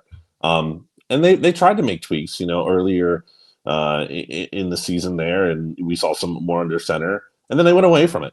So, like, I don't know. I don't know what is going to fix this offense magically. I don't think there is like something that, makes it the best offense in the league all of a sudden, but there has to be a way to have it, not be quite this bad. And, that's where I need Nick Sirianni to kind of come in and provide more answers. Well, he's definitely not going to provide more answers. I think we can be comfortable with that for us, at least, to the general public. Hopefully they're working on answers behind the scenes. I presume they are. But how much does the modern game of football impact any ability to make drastic changes? And by that, I mean, BLG, you know how things work. They collectively bargained out. There's only so much you can practice. You only have a certain amount of padded practices. This time of year, you scale back the walkthroughs a lot more, not only because of everybody being banged up, but because, again, collectively bargained to the point you can't do a lot. So I've always said, the idea of bringing in names from outside the organization, that can't happen because you don't have time to practice a new sort of scheme or system or theory or anything like that. So you have to tweak, which they did, as you pointed out, to a certain degree with the under center stuff. So with that being the sort of environment, not just for the Eagles, but everybody in the NFL, how realistic is it that you could make a big shakeup at this point on the NFL calendar? Yeah, that's a great point. That's part of why I don't really know how much can change in season. It seems like some of these things that they really could improve on moving forward would have to take place in the offseason. And you have time to install a new system, scheme, like some things at a deeper level. Like I don't think this is about minor tweaks making major changes for this offense. I mean, again, that doesn't mean you don't try. Obviously, you try to do some things, but to me, it looks like there's more problem. The offense looks so broken that it just doesn't seem like it's, we just flipped this one switch, which, again, I'm all for trying something at this point because I just don't think staying in the course is the answer. So if you want to change the play caller, I think you can do that. I've been saying the whole season, I don't think it's like, Kevin Vitullo is the reason why this offense looks like what it is. But at some point, again, you have to try something. And I'm not convinced that, they're not working on that in terms of, Nick Sirianni said Kevin Vitullo is still the play caller, but as we can look back in the past, he also really didn't confirm he didn't indicate to us that Sean Desai had been demoted at the time that he basically had been. We have to wait for Jay Glazer on Sunday. Honestly, yeah, I'm going to be very attuned to between Sunday and then the game being on ESPN on Monday night. There could be some Adam Schefter reporting on Monday, so I would definitely stay tuned for that. No doubt. BLG, what did you make of the most recent report on Jalen about the running? You saw Jimmy Kempski put it up, and then Jeff McClain spoke about it on his podcast that the quarterback doesn't want as many designed runs in the offense right now. What'd you make of that report? And then maybe just a little evaluation of Jalen Hurts and where he is right now in the season. Yeah, it's a fine line. I think he needs to run more than not at all for this offense to be able to, be full throttle or at least right now at this point too. It's a different story. If the offense was having a lot of success and he's not running, then sure, you don't need to change it just to change it. But when you're struggling and you're trying to look for some answers, and we've seen him have success as a runner with some of these designed runs, I think that has to be more in the equation here. It is a fine line of, all of a sudden now he's running a lie, takes a hit like he did last year in the Commanders game. And then it's like, they're running him too much. And that has been the conversation in the past when he has been more of a runner.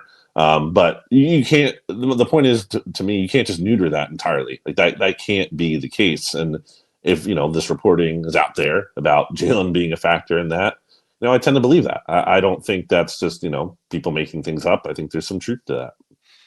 I definitely think there's some truth to it, but my presumption is that it will ramp up as you get to more high leverage situations, certainly in the playoffs, but we'll have to see if that is the way it shakes out. And hey, I don't blame Jalen for wanting to sort of manage things as he gets older. And this game's going to get you at some point if you keep running the football a lot as a quarterback. So yeah, look at Jackson Dart. Yeah. Well, it's already he's a rookie, and it's getting him because he's too reckless. But yeah, but I mean, I agree with that. But the fair pushback on that is like the offense isn't good enough right now. So like. Yep. Shelf that, dude. Like, you can't be worried about your next contract. But I think he started to, ironically, the past couple of weeks, I think he started to, that couple quarterback draws that were successful. Yeah, and he checked the one, too. That's true. Yeah. So I do think that part of it's going to fix itself. But there's two things I want to get in the weeds on and criticize two people that never get criticized. And that's Howie and Vic. We'll start with Vic. John Campbell's not playing. That bothers me, BLG, especially the way he was playing, which was well. I think there's got to be some kind of role. And then real quick with Howie, why is Grant Calcaterra and Kylan Granson the backup tight ends on a run first team? Why? Why do you build your roster that way? Anyway, go.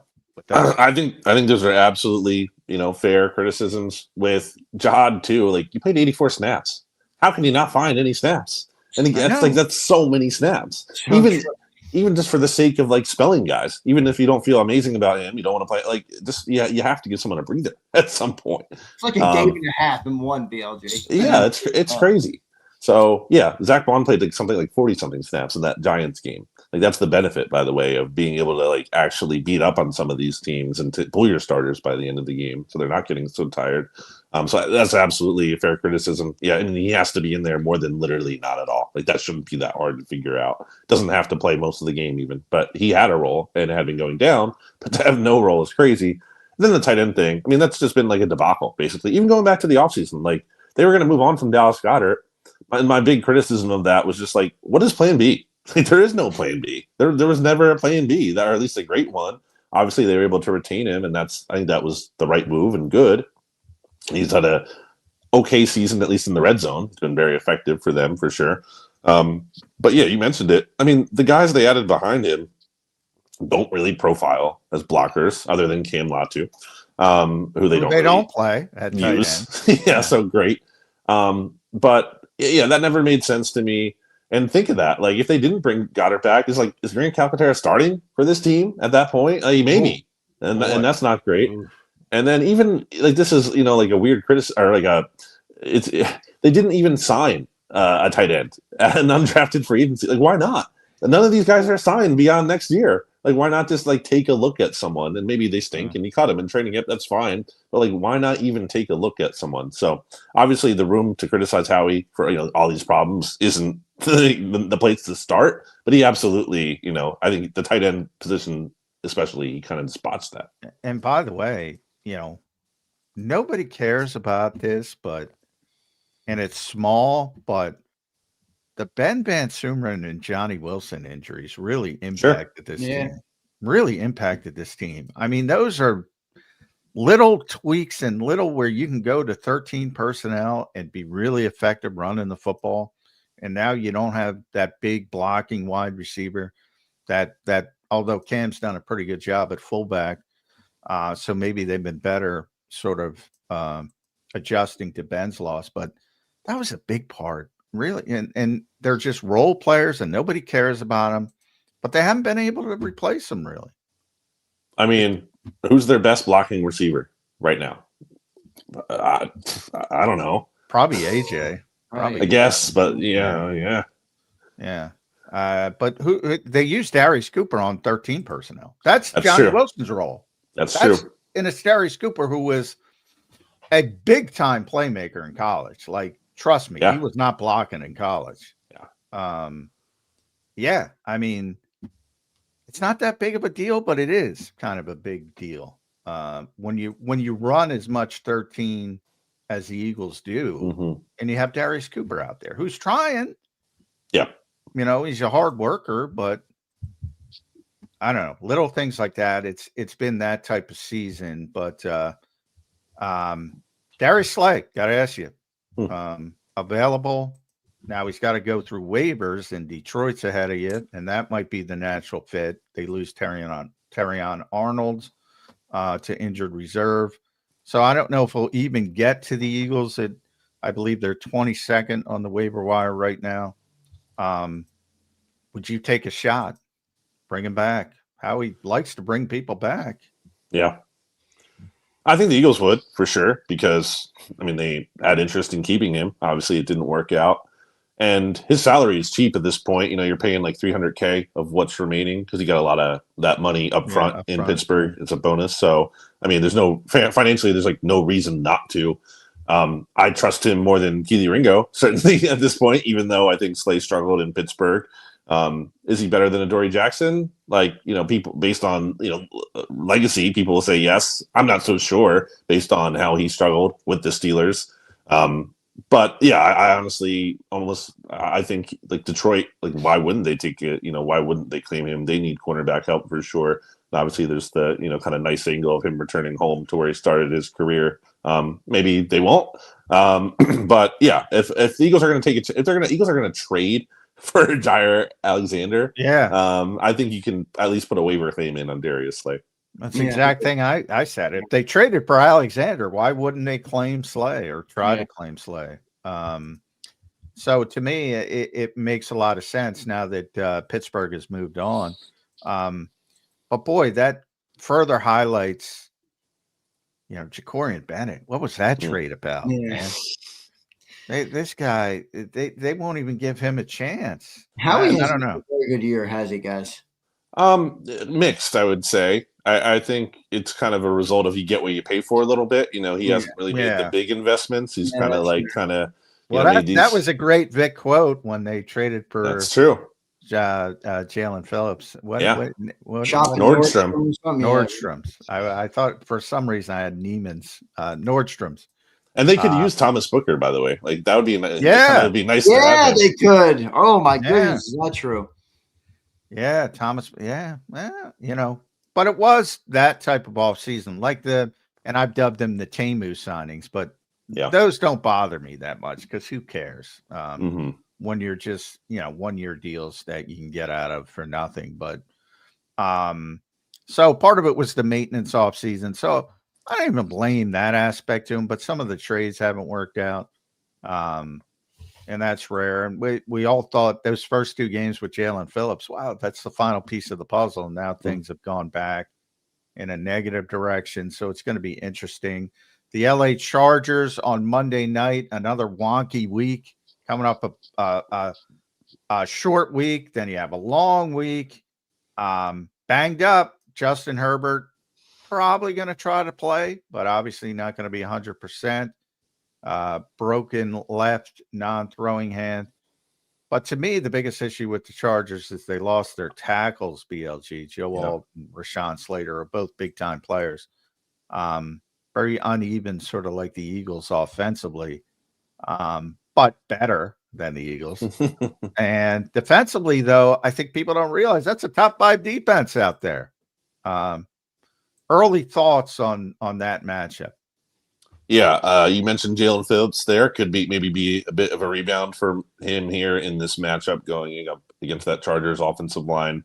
Defense as a whole, I think just having that break from Friday to Monday could, like, they really need that, especially. So I think maybe, you know, you could see a more kind of motivated effort than we saw certainly from them going from Sunday to Friday. I think we could see them play better than we saw them play the last time they're out there. But this offense, I just have no faith in them. I don't know how you can. Again, like, what do you hang your hat on right now with that unit? I really struggle to do it. So I think Tanner McKee. They don't use him. They didn't even play Tank Bigsby. They should. Yeah. I mean, the Tanner McKee thing. Obviously, they're not going to do it. But it is fascinating from just like a science standpoint. You know, like you're testing the variables in a scientific method. I agree with that. Like you would love to. Here's a question, and this is a difficult question, I realize, but pure speculation. Do you think Nick Sirianni, Kevin Patullo would be thrilled to try to do some different things with a different style of quarterback? I mean, you would think from a standpoint too of it'd be very vindicating for them if a different quarterback comes in and, you know, has a lot of success, because then they can be like, hey, look, it's not us. But is that I think that's a little naive from a standpoint of a lot of things have gone into this offense not looking good for it to be just, as Nick says, just one thing. Now, you might want to just start with one thing, because I don't think you can just replace everything all at once. I think one thing is a good place to start. Yeah, I like your science formula way to look at it. Yeah. You replace a couple things, see what's creating different reactions or whatever. Yeah. Yeah, and it could go a negative way too if that's true. It gets even I don't worse. know how much worse it could get, but it could get worse. Well, that's what we said about the 2023 defense. It can't get worse, and then got way worse.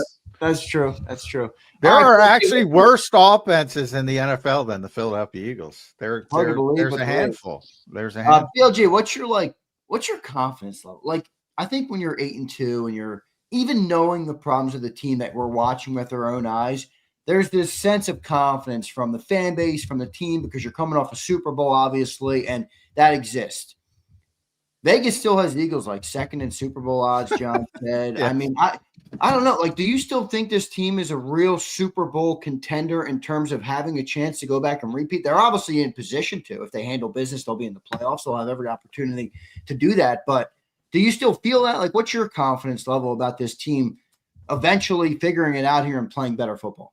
I mean, from the standpoint of, I don't think there are, so many other great teams in the NFC that it's like impossible for them to come out over them. Now, I put the Rams over them for sure. Even though they just lost, I don't care. They were -3 in turnover differential. They still only lost by 3 points in a very tight game. Stafford threw interceptions for the first time in since the Eagles. They played the Eagles back in week 3. I think the Rams are going to be way okay. The Seahawks are, intimidating, but am I saying the Eagles definitely can't beat Sam Darnold in the playoffs? I'm not going to say they definitely can't beat Sam Darnold in the playoffs. So by virtue of other teams being flawed or not perfect or just, I do think, I leave the door open, but in terms of do I actually believe, again, in the Eagles specifically, when it comes to the offense, I don't. And until I see reason to believe that things are going to change, I can't give the offense the benefit of the doubt right now. The same way I would be willing to give that to the defense, but I can't do it with the offense. So, I mean, not to say that Vegas is foolish or wrong, because usually they're not, but I will point out, back in 2023, Eagles were favored in that playoff game against the Bucs. That was insane. There's no good reason for them to be favored in that game, but they were. And maybe sometimes, Vegas is slower to catch up and is kind of giving the Eagles here some benefit of the doubt they don't quite deserve. At Brandon Gouton, make sure you follow BLG on the X platform. You can read him over at bleedinggreennation.com. He and his staff do a tremendous job there. One-stop shop for all your Eagles news always, so you should bookmark that. I'll end it with my top 3 teams in the NFC. You were just going there. Mm-hmm. And I want to hear your top 3. So if you're forced. So I'm going number 1, the Los Angeles Rams, still, even coming off that loss. I'm going number 2, Green Bay Packers. And I don't love Jordan Love, and he can show up and be a shit show on a particular game day, but I think they have a huge upside. And number 3 for me, BLG, what they're playing right now, the Dallas Cowboys, ahead of even those Sam Darnold, Seattle Seahawks. Give me your top 3. Yeah, I think that's fair. I would put Seahawks 2. I think I agree with your rankings. I'd put Seahawks 2 because that defense, I like that defense a lot. The Cowboys is very funny because there's an entirely possible scenario where they are playing the best football of any team in the NFC, and maybe just behind the Rams by the time the playoffs roll around, and they're not even in it based on the hole they've dug themselves in. Yeah. I mean, it's quite possible. Because honestly, they probably have a better chance right now at the division than they do the wild card with how the hole might be too big. I mentioned that earlier, but they are playing good football. They are, and the Eagles could blow it. So I'm not going to rule out the chance that they. But you want to talk about odds, by the way? The Eagles are still -800 or so to win the division, even though they have been slipping here. So I mean, because all they need is if the Eagles win 2 games and the Cowboys lose 2 games, then Cowboys are done. Thursday night, you should be a big Lions fan. Huge game, yeah. Huge, very huge game. Oh, I lied. One more. Thoughts on Hard Knocks? I didn't watch it yet. I saw to catch up on it. I saw some of the clips out there. Yeah, I had the big takeaway that Seamus Clancy had for Bleeding Green Nation, the article you can check out there, is that it was kind of boring, which honestly is what I expected. Yeah, it was boring. It was. And I mean, it's just like I saw some excitement. I get it because you're like, behind the scenes look, but I was seeing that going into yesterday and being like, we're not going to get some juicy reveal on, here's what's going on behind the scenes. Like, that's just not how the Eagles operate. Yeah. Hard Knocks has not really even been like that for a while, I would say, other than like the Joe Shane offseason edition. Which but by the way, kind of hurt it exactly long term. So the biggest thing I saw from other people who did watch is basically like Jalen, look at his leadership and accountability, and that's not shocking to me. Like that fits what I think we already accountable in the press conference. He said, "I can't do that." Right. So I mean, it's just it's more color added, I guess, to it, and a better look at it and the way he interacts with his teammates on the sideline, because we don't always get to see that in that way. So that's my biggest takeaway, is that there isn't a major takeaway. All right, Bill, real quick, final one for me. They got 5 games left. Yeah. What's the record in the final 5? Oh, it's tough, right? Like it's tough to predict this team to win right now. As crazy as that sounds. I'm with you, brother. I'm with you. I will say the Raiders are terrible. I for as much as I don't believe in the Eagles offense, that Raiders team is awful. If they lose to the Raiders, we gotta. I mean, don't even play the final 3 games if you lose to the Raiders. Yeah, literally. They might have to shut down the city and just that team it crumbles. That team, honestly, I don't think there's a team in the NFL more. Maybe the Titans, but I don't see them a lot. Where I don't know half of these players. I'm like, who are these guys? Like that roster is just Thomas not Booker, great. baby. Well, except him. Yeah. I think they beat the Raiders for sure. I think you can say that. After that, man, it's tough. I don't think they win on Monday night. I think it's a coin toss. Maybe they beat the Commanders one of the 2 times. I don't know if they sweep them. So I guess I'm going to say 2 wins. 2 and 3. That's what I have to do. I hope I'm wrong. All right, BLJ, thanks for doing it, brother. We appreciate you always making time for us. Hope you had a great Thanksgiving holiday. We appreciate you, man. We'll talk to you again next week. All right, brother? Thanks, guys. Take it easy. Thanks, bud. Make sure you guys follow BLJ at Brandon. A lot of pessimism. Well, I think I think it's realism, honestly, John. I mean, this team, if you go off of 24, then I think there's optimism. Well, I think I think this is a big game. I really do. It is. I agree. To me, this is a toss-up. I don't know. I said earlier, I don't know who I'm picking in this game. Now, I tell you, I would pick the Chargers if they were healthy, but they're not. So let me just play a hypothetical with you.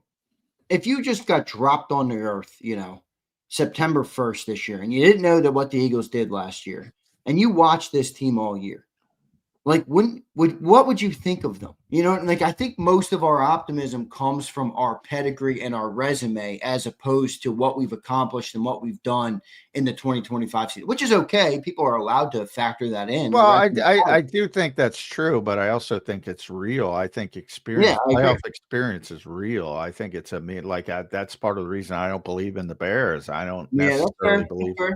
I think you have to go through it. Typically, you have to learn from some of the missteps, and it generally goes in stages. Not always, but generally goes in stages. So I think that's a big thing. I've said from the start, look, I think this passing offense is very similar to what it has been, just a little bit, moved around. AJ was getting the big numbers. Now Devontae this season has had the bigger numbers, slightly down, but not drastically down. Again, the efficiency is down, but that to me has more to do with they're always in 3rd and long because they're always negative plays in the running game. So again, complementary football, penalties, all that kind of stuff. I don't think the passing game has changed that much. I don't. The running game has been the shit show of it all. And again, to use EPA, and I haven't checked it after the Bears game, but it may have won up slightly because Saquon was over 4 yards a carry and very limited carries. 100 down 144% from an effectiveness standpoint from last season. Think about that. Think about that. Now, it was always, you were never going to replicate what you did last season. We all knew that. Greatest rushing season in NFL history for a running back. I think they were 6th all time in a rushing attack. All time. Which is crazy. You were never going to be able to replicate it. But if 2,504 yards is 1,800, they're way below what they were with DeAndre Swift and Miles Sanders. Way below. They've always been able to run the football in this era. It's weird, dude. Like it did all offensive lines, did all Saquon. I guess it's not. It is right? It's everybody, but just can't believe including this bad. Like all right, a big drop off. It's like awful. Like they literally can't run the ball. Well, and that's the biggest part of Jalen not wanting to run the ball.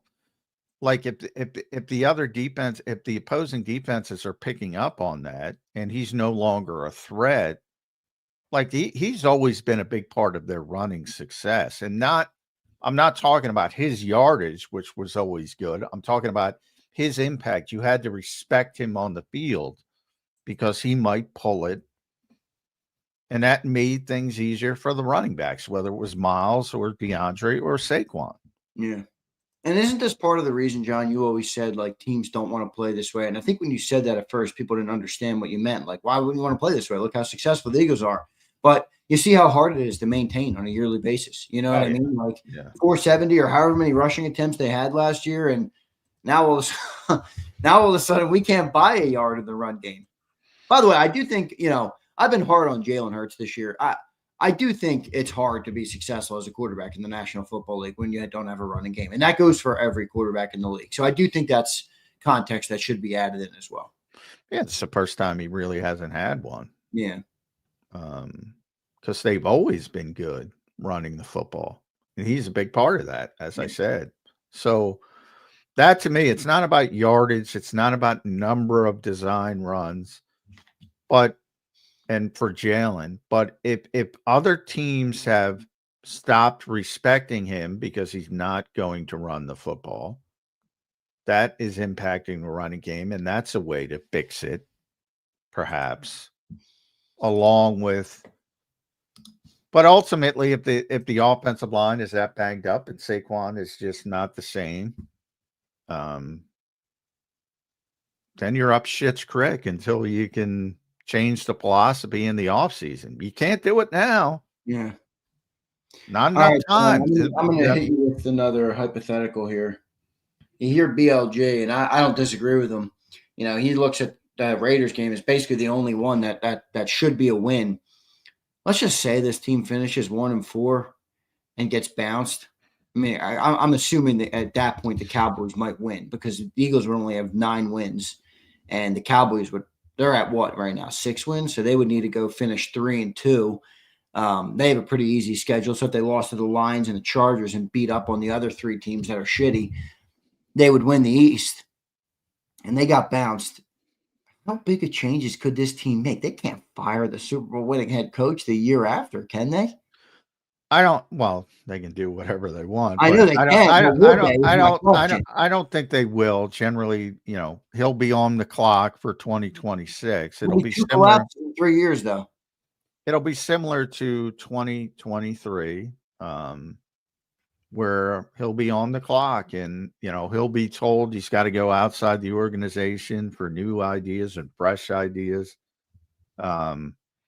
And they'll hire a more proven coordinator. That's how it goes. Kevin will be the scapegoat. Probably a couple other assistants will be the scapegoats. And then the head coach is on the clock and the quarterback, by the way.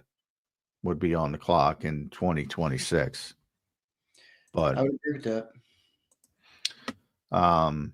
So that's the way I think with a total collapse, that's the way I think it'll shake out. But remember, like, Nick's got a lot more skin in the game with Kevin Patullo than he did with Brian Johnson. Yeah, he does. And look, that's why Doug left. He put his foot down. You know, he could have stayed because it was his guy. Yep. Yeah. He could have stayed. He could have stayed if he, was amenable to everything they wanted. So if it goes in that direction and he puts his foot down, Katie bar the door. Woo! Come on, Eagles. See, they got to win a couple games here, man. They got to get it. They got to get this talk behind this because it is real talk. I mean, I don't even think it's sky is falling type talk. I mean, they started 8-2. If they, let's say they finish 10-7, I'm with Keese. He's 10-7 is a collapse. I agree. I mean, that would be 8-2 to 10-7. You'd finish 2-5 in your final 7 games. That'd be brutal. Let's get to some. We got one more super. Nope, we got all of our super chats. John, what's on the agenda today for the Birds, brother? Coordinator day, pushback. So Vic will talk about that shitty run defense. Kevin will probably talk about. What do you want to hear from the coordinators today? Anything specific? Well, I mean, yeah, I'm interested to see how badly Vic eviscerates the defensive front. Me too. That was another clip in Hard Knocks, by the way. After the first quarter, Clint Hurt walks up to the defensive line on the sideline and says, "Guys, we gave up over 100 yards already on the ground. We got to get this shit together." Good. Well, that's it. I didn't hear that part of it. So, yeah. I mean, it was a shit show. Really was. So interested. I don't think Vic's going to go over the top because that's no good, but I think he's going to be honest about it. With Kevin, I'm sure he'll get asked about the fan nonsense. I don't know how much you're going to get from an offensive perspective, but they'll be out there. Top gig. Fair enough. All right, John, you think Slice? You think when will we find out on the waiver? Is it today? Yeah, for generally about 4:00. The transaction wire usually comes out a little after 5. But go out on a limb here. Make a prediction. Slay to Philly or Slay not to Philly? I think the Eagles aren't going to claim him. So he'll have to get through waivers. I think Detroit is the team to keep an eye on for obvious reasons. Yeah, obviously. John, great show as always, brother. We appreciate you doing it here on Birds 365. Make sure everybody goes and follows John at JF McMullen. John, we appreciate all your work, man. Let us know what goes on today, and we will talk to you tomorrow, my friend. All right, sounds good. Thanks, everybody. All right, thanks, John. There's Johnny Mac, John McMullen joining us right here on Birds 365. Great show today, everybody. A lot of good talk in Eagle land. This team's got to get this thing back on the tracks. They do. 2 straight losses, and not only 2 straight losses, but two fucking ugly losses. I mean, that's just the fact. They collapsed to the Cowboys, 41 minutes, no points, and then they get their ass handed to them by the Chicago Bears. I mean, I always reference the movie Miracle. It's my favorite movie. But you ever see the movie Miracle where Herb Brooks is talking about how to beat the Soviets, and he says, you play a different. You take their game and you shove it right back in their face. That's what the Bears did to us. That's exactly what the Bears did to us. They took our game and they shoved it right back down our throat. And they did it way better. Defensive line had no stop for them, ran to 281 yards. I mean, so you got to get this thing back on the track. Now, I do want to gauge where everybody is who's listening to the show right now on this team. I think there is, I'll be honest with you guys, like, I'm still an Eagle fan, man. Like, I still think because of the way the league is set up, I can't say I'm out yet, man. I'm not out. All right. I know I got them going 2-3, but I'm more optimistic that they prove me wrong than that they prove me right. And with the way the league is set up, I mean, guys, we're going to get into the playoffs. Are you afraid of the Bears in the playoffs? I mean, I'm not afraid of any of these teams. I get it. They're playing better than us right now, but I'm not going to sit here and be like, oh, we are not. There's no way we beat the Niners or the Packers or the Seahawks or the Bucks or the Rams or the Bears. We can beat any of those teams. Now, the team's got to play a lot better, but we ain't out of it yet. If we win on Monday night, I feel like this team will be in a spot where they can correct this thing and try and play their best football here late in the year, and hopefully they can get it out of them. But what is everybody else's thought? Do you feel like no chance at Super Bowl repeat? Do you still feel like Super Bowl repeat is on the table? I mean, we are still third in the NFC, guys. Like, I know we talk like the team sucks, and they do look like they suck right now. But at the end of the day, they're fucking right there, dude. They're right there. They're right there. I know they don't look good. I understand. Believe me, I understand. I've gotten a lot of hate comments about my understanding of the team, but see, Eduardo, I'm actually going to heavy disagree with you here, and not about the 13-4 part. Like, if they go 13-4, Eduardo, that means they go 5-0 in the last 5. And if they do that, Eduardo, they're going to the Super Bowl, in my opinion. If they go 5-0 in the last 5, then they found something. They're going to go to the Super Bowl. If they don't, then I think it's a different conversation. So I'll agree with I won't agree with the back half of your comment. I don't think they go 13-4. I think that's very unlikely, the way they've played. But I don't know, dude. I don't know. It's a big if. I get it. I think most people right now, most fans are kind of conflicted on I don't know. Do I believe in the team? Do I not believe in the team? Do I believe my eyeballs that they suck? Who knows? Who knows? The way Mariota's playing, he's actually playing well. Brandon, I've been surprised by how well Mariota's played. As John pointed out, Mariota.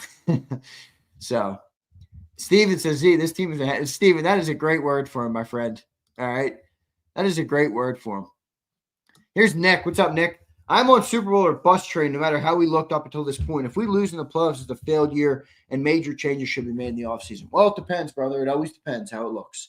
You win a couple playoff games and you lose in the conference championship game, or you lose in, even the divisional round. I don't think you'd see major changes. Now, I don't think this will happen. I really don't. I don't think this will happen. But if this did happen, and the Eagles go 1-4 or 0-5, or I don't think 0-5 is even possible, but 1-4 or even 2-3 in the final 5, and they get bounced not only from the NFC, but the playoffs. Because if you think about it, right now we're in the playoffs. Let's just play the scenario. If they went 2-3, they would end the season 10-7. If you assume that the Cowboys finished 10, what would they be then? 10-6-1? They would win the East. We would not, because that tie would actually give them the win. So they would win the East. Would 10-7 be enough to get a wild card spot?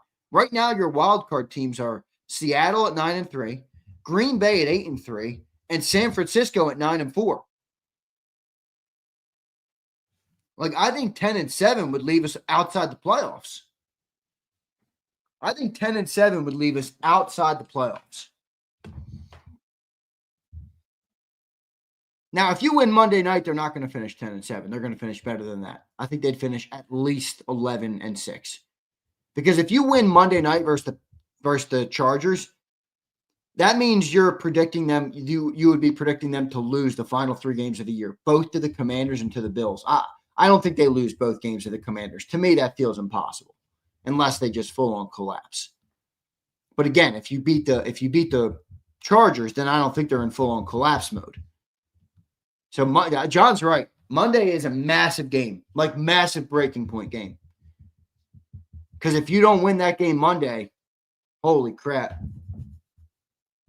Holy crap. Oh my goodness, Steven. You're a Hurts. You're a Jalenite. You can't call Hurts Tamagotchi Hurts. You're a Jalenite. You can't do that. Come on, man. By the way, I think I got the Stout U shirt on right now. I think I have the Stout U shirt on right now, don't I? I do. Oh, man. Stout U's not looking too good. Steven, you can't go Tamagotchi. Here's Roll Philly. We're going 4-1, winning the division, and we can be that. Now, Roll, if they do that, if they do go 4-1, I'll feel pretty good. I'll feel pretty good. I will. I just don't know. Like, Roll, who do you got the loss to there? The Bills? Who did you get the loss on to there? The Bills? One of the Commanders games? I'd be curious to see who you think that loss would be. I'd be curious to see who you think the loss would be. Washington? Anything worse than 3? I would agree. I think Keith said it right. I mean, if they go 2-3, that means they finish 10-7. That to me is a collapse from 8-2. I mean, 8-2 to 10-7. You finish the season 2-5. That's a collapse. That to me is a collapse. So I would agree with that. Anything under 3-2. Xander, the players need to man up and right the ship. I agree. BLG has lost all hope. Keith, I'm close, but I'm not out yet. You can't – look, you're never out until you're out, brother. You know, at the end of the day, that's life. You know, sometimes life beats you fucking down. You going to tap out when you're not fully out? I'm not. You know? See, I don't hold this approach. Taekwon says, this season over. Stop it, please. I don't know, brother. It's not over until it's fucking over, dude. All right? It's not over until it's over. So I hope you don't take that mentality to your life, Taekwon. Life's going to beat you up sometimes, my man. You know, if you're not out for the count, I'm not out. I'm with Niall. I'm on the cliff. No, I'm on the cliff too. I'm hanging. I'm holding on, Niall. I'm holding on. But, you know, the proverbial person standing at the top is the Chargers. And they could just stomp on my fingers and knock me off the cliff if they beat us. All right? They could stomp on my fingers and knock me off the cliff, my friend. All right?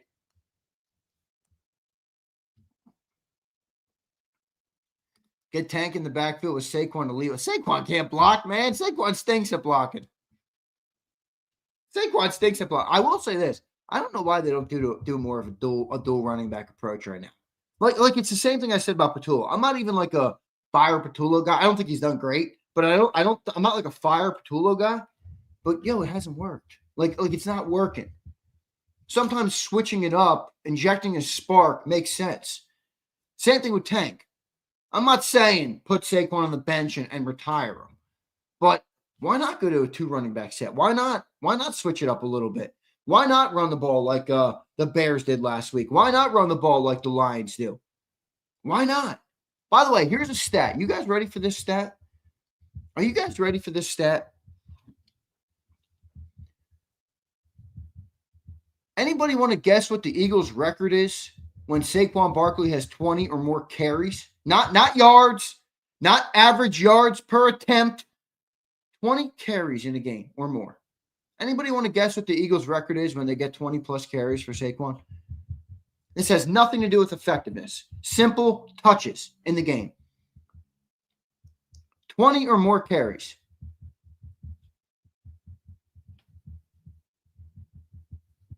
Seven 7-0. 7-0. This year, I'm talking, Steven. This year. No losses.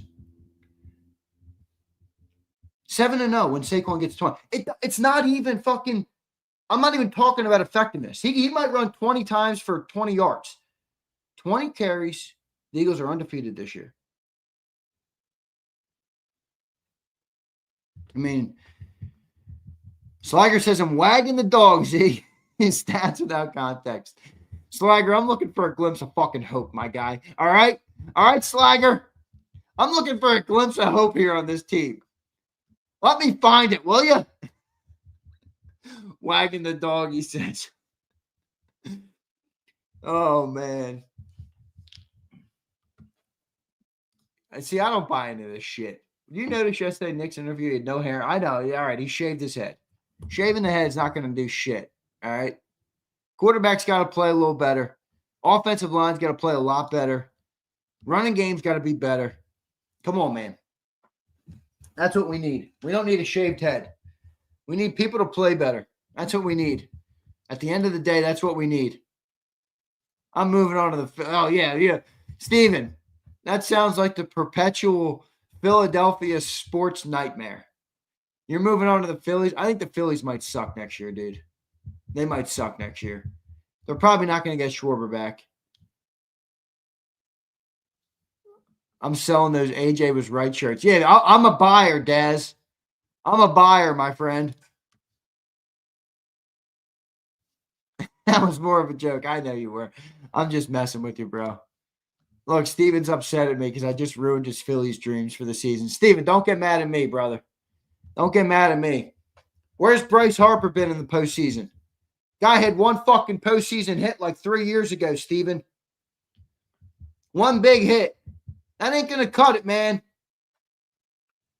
Remember when the team collapsed to the stupid Diamondbacks? They came home up 3-2 in that series. You remember that, Steven? Yeah, when that happened, I lost all hope. And then they started singing a song. What was that weird-ass song they were singing? They're like singing about sitting in a corner, watching your lady grope another man. I'm like, yeah, this team ain't got it. This team ain't got it. Their hype song is about being cucked. Yeah, I'm out on that squad right now. By the way, here's one other interesting note about Bryce Harper, okay? You won't like this, but here's another note about Bryce Harper. I'm not a Phillies hater, Steven. I'm not a Phillies hater. I'm a truther. Bryce Harper left the Washington Nationals. And the very next year, they won the World Series. Correlation, causation, I don't know. I'm just saying. The team that he left goes and wins the World Series when he leaves.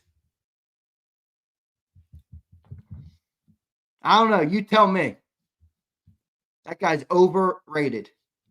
Overrated. I know. You can't blame one guy. I'm not saying that, Daz. I'm not saying that. All right? I'm not saying that. I agree. But I will say he's overrated. I didn't hear no bell. Me neither, Nicholas. I didn't hear no bell. Sixers sucked. Marchetti says. Marchetti's, I'm on the ground right now, bleeding out, and Marchetti's over me with a shotgun. And he's just like, I'm going to put you out of your misery. Bang. Daz is a Harperite. You're a Harperite. Fucking Harper. Come on, man. Do something in the postseason instead of fucking striking out all the time. 47. I think 47 is just the brand, bro. Yeah, 47 is just the brand. All right. 47 is just the brand. I know. You're sure chirping at the Sixers, though. I know, Hogan. How many more Super Bowls you guys going to lose, Hogan? All right. I'm a Wheelerite. I love Wheeler, but I'm concerned about the injury. Yeah, I saw that. Flyers just lost their top scorer. Yeah, I saw that. I just love Maxey right now. I don't see – I've always – my mentality on the Sixers hasn't changed from game one. By the way, Maxey was balling again last night. That dude is a fucking stud, dude. That dude, Tyrese Maxey, is a stud. But my take on the Sixers hasn't changed this year. I don't have expectations for them to go the distance or be a team like that. That's not what I want to see the young guys develop. I want to see Maxey become a superstar. He's doing that. I want to see VJ Edgecombe get more opportunities. That's what I want to see. You know, I'm not huge on that Quentin Grimes guy. I know some people like him. Sometimes I feel like he's just hogging up that ball, man. Fucking get the ball to Tyrese Maxey. Get the ball to the other guy. You're not that good, bro. You know, sometimes I feel like Quentin Grimes is trying to be out there trying to win the damn game for him. And I'm like, dude, you ain't that guy. Steven's calling me a Grimes hater. I'll take that. I could be a Quentin Grimes hater. I wouldn't call myself a hater of him, but I'm definitely not a liker. All right. I'm definitely not a Quentin Grimes liker. He's a turnover machine, Nick, because he's not a ball dominant guy. Pass the fucking ball. Catch and shoot. Stick to catch and shoot, my guy. This dude's like trying to cross people up and shit. Take the ball to the rack. I'm like, yo, just stay in your role, bro. Let Maxey go get 40. All right. Let Maxey get 40. Give me 15, 20 from VJ. All right. I don't need Quentin Grimes to be that type of guy. Yeah, Maxey's a stud, bro. He's a stud. They got to get off these damn Embiid and Paul George contracts. Here's Theodore. Rent is overdue. Eviction notice. Theodore, will the rent be paid on Monday or will we get evicted? All right.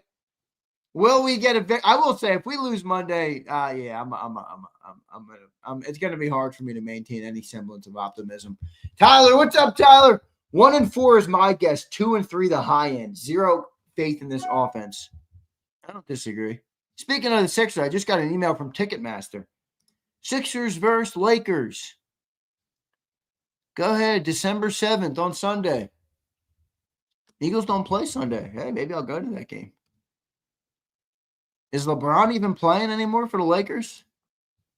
I'll go watch Maxey versus Luka. I'll go watch that. Lakers win by 20. Fuck the Lakers, Tyler, you weirdo.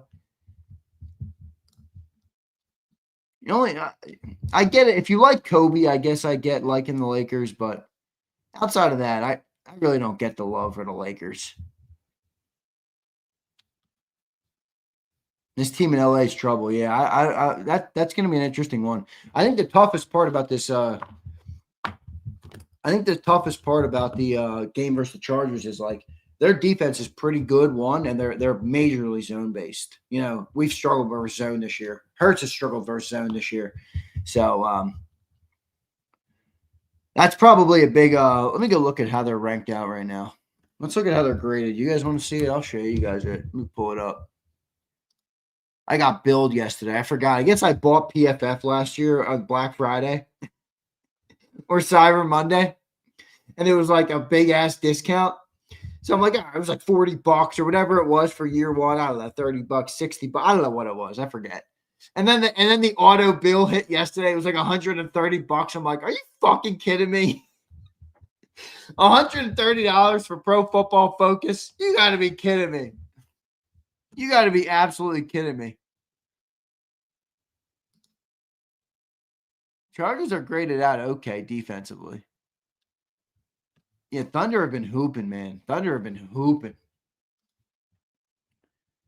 NFL defense ranks. Let's pull it up.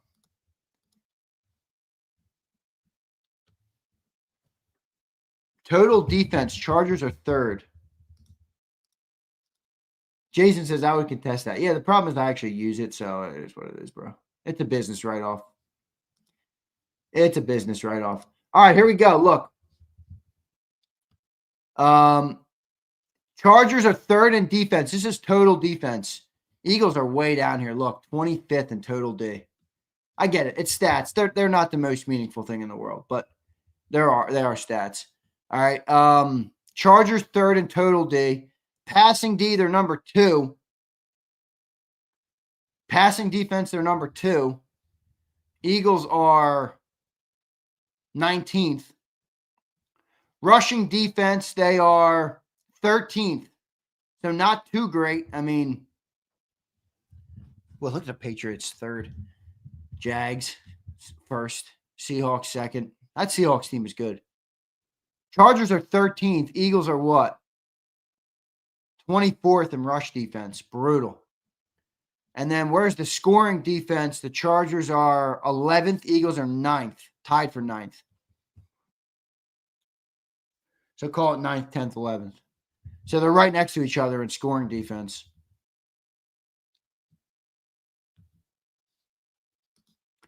Z, a lot of that is because they run the ball and it keeps the deep. Well, Sliger, you feel good about us stopping the run? We just got gashed for 281. I mean, the point is, I get your point, but the rebuttal to that is, well, if the Chargers are able to run the ball, then it could be a long night. Could be a long night if the Chargers are able to run the ball. Here's red zone. Red zone is Chargers are 11th. Eagles are 4th in red zone. They're great in the red zone, obviously. Chargers are 11th. Third down, D. Chargers are, not good. Wait, where are they? I missed them. Oh, no, they are good. Third down, they're 4th. I missed them. Sorry. Missed them. They're 4th. Eagles are 25th. Damn. 25th on third down defense? Brutal. Yeah, and O'Marion. Is he back? Is that confirmed? O'Marion Hampton's coming back? Is that confirmed? O'Marion Hampton's going to be back for this game on Monday?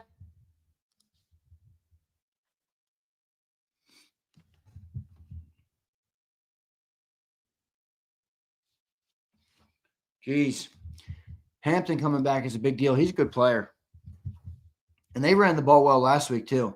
Niall, here's Niall. Eagles need to not shoot themselves in the foot this week with dumbass penalties. I agree, Niall. That's a huge thing. Here's Curtis. Curtis, what's up, my dude? Appreciate you being here as always, Curtis. He says, Zay, you know what I expect on Monday? I expect the 24th ranked offense and the 25th ranked defense to play the 12th ranked offense and the 3rd ranked defense. It's a loss unless they beat themselves. That's fair. Sean says, I truly believe McKee would spark the team. What say you? Well, I believe a spark is possible because it's the same thing I think about hockey where you replace the goaltender, and I think with no game planning and, getting the receivers more involved, obviously, because that's more McKee's style of play. I think it would provide a spark. I don't know what it would do for the long-term success or the year of success. I don't know if that's a guarantee, like they become better for the playoffs or anything, but look, Sean, here's the reality. I get it. A lot of you guys, more people than I thought want to see Tanner McKee. This is professional football. And as much as we would like it to be a meritocracy, and if someone plays bad, they get replaced, that's not how it works. There's politics, there's contracts, there's things, there's perceptions, there's narratives, there's Jordan deals, there's all sorts of different things that go into that. So, no, the Eagles are not going to bench Jalen Hurts. It's a 0% chance. Literally, precisely zero. Precisely zero. So, it's almost like not even worth talking about. Abe says, Xander, don't you find it to be an issue that even the slightest mistake the Eagles do, like a flag, a turnover, fumble, or in, that we cannot come back from that, but others have? Well, I think it's more the stacking of it up, I don't think it's the int that they can't overcome. They had an interception last week, and the Bears didn't capitalize on it, didn't get any points out of it, and then the Eagles went down and got a touchdown to A.J. Brown. So it didn't impact them at all. They did bounce back from it. Same thing with the fumble last week. Now, the fumble, they didn't. Fumble was different. They fumbled the ball after the Jalen Hunt interception where they could have capitalized. They fumbled the ball, and I believe that's the drive that Caleb went down and had that great not cross body, but he was rolling out left and threw the ball to Komet in the end zone. That was a fucking sick throw, by the way. You guys see that throw? Obviously, you saw it if you watched the game. That was a sick throw. That was a sick throw by Caleb. He dotted that, man, on rolling out to his left, which is not easy to throw on the run, rolling to your left. It's easier to throw rolling to the right. Obviously, you got the throwing arm back. You're rolling to the left. You got to get that arm back. That was a hell of a throw by Caleb Williams. All right. If winning is the goal, you put the bet. Yeah, but Sean, it's just not. I get it, bro, but that's not. Dude, these are $10 billion organizations, my friend. There's a lot more to it than just, okay, let's just put the best player. Believe me, that's not how it works. Believe me when I tell you, Sean. I know you want it to be that, but that ain't how it works. And I know you know that, by the way. I'm not preaching you anything you don't know. So. It is what it is. But, yeah, and I agree. I think Jalen is the best player. Kibo, I think the question there is just like Jalen's not playing great right now, and the offense, stinks. So, like, people want to spark. I get that part of it. I get that part of it. I don't think it's happening. But next 3 Sixers games are brutal. I haven't looked at the schedule. I did watch some of the game last night. What do they got coming up? Warriors, Bucks, and Lakers. Ooh. Pacers have fallen off a cliff this year, haven't they? What's the Pacers record right now? 4-17? The Pacers were in the fucking NBA championship last year. 4-17? Holy shit.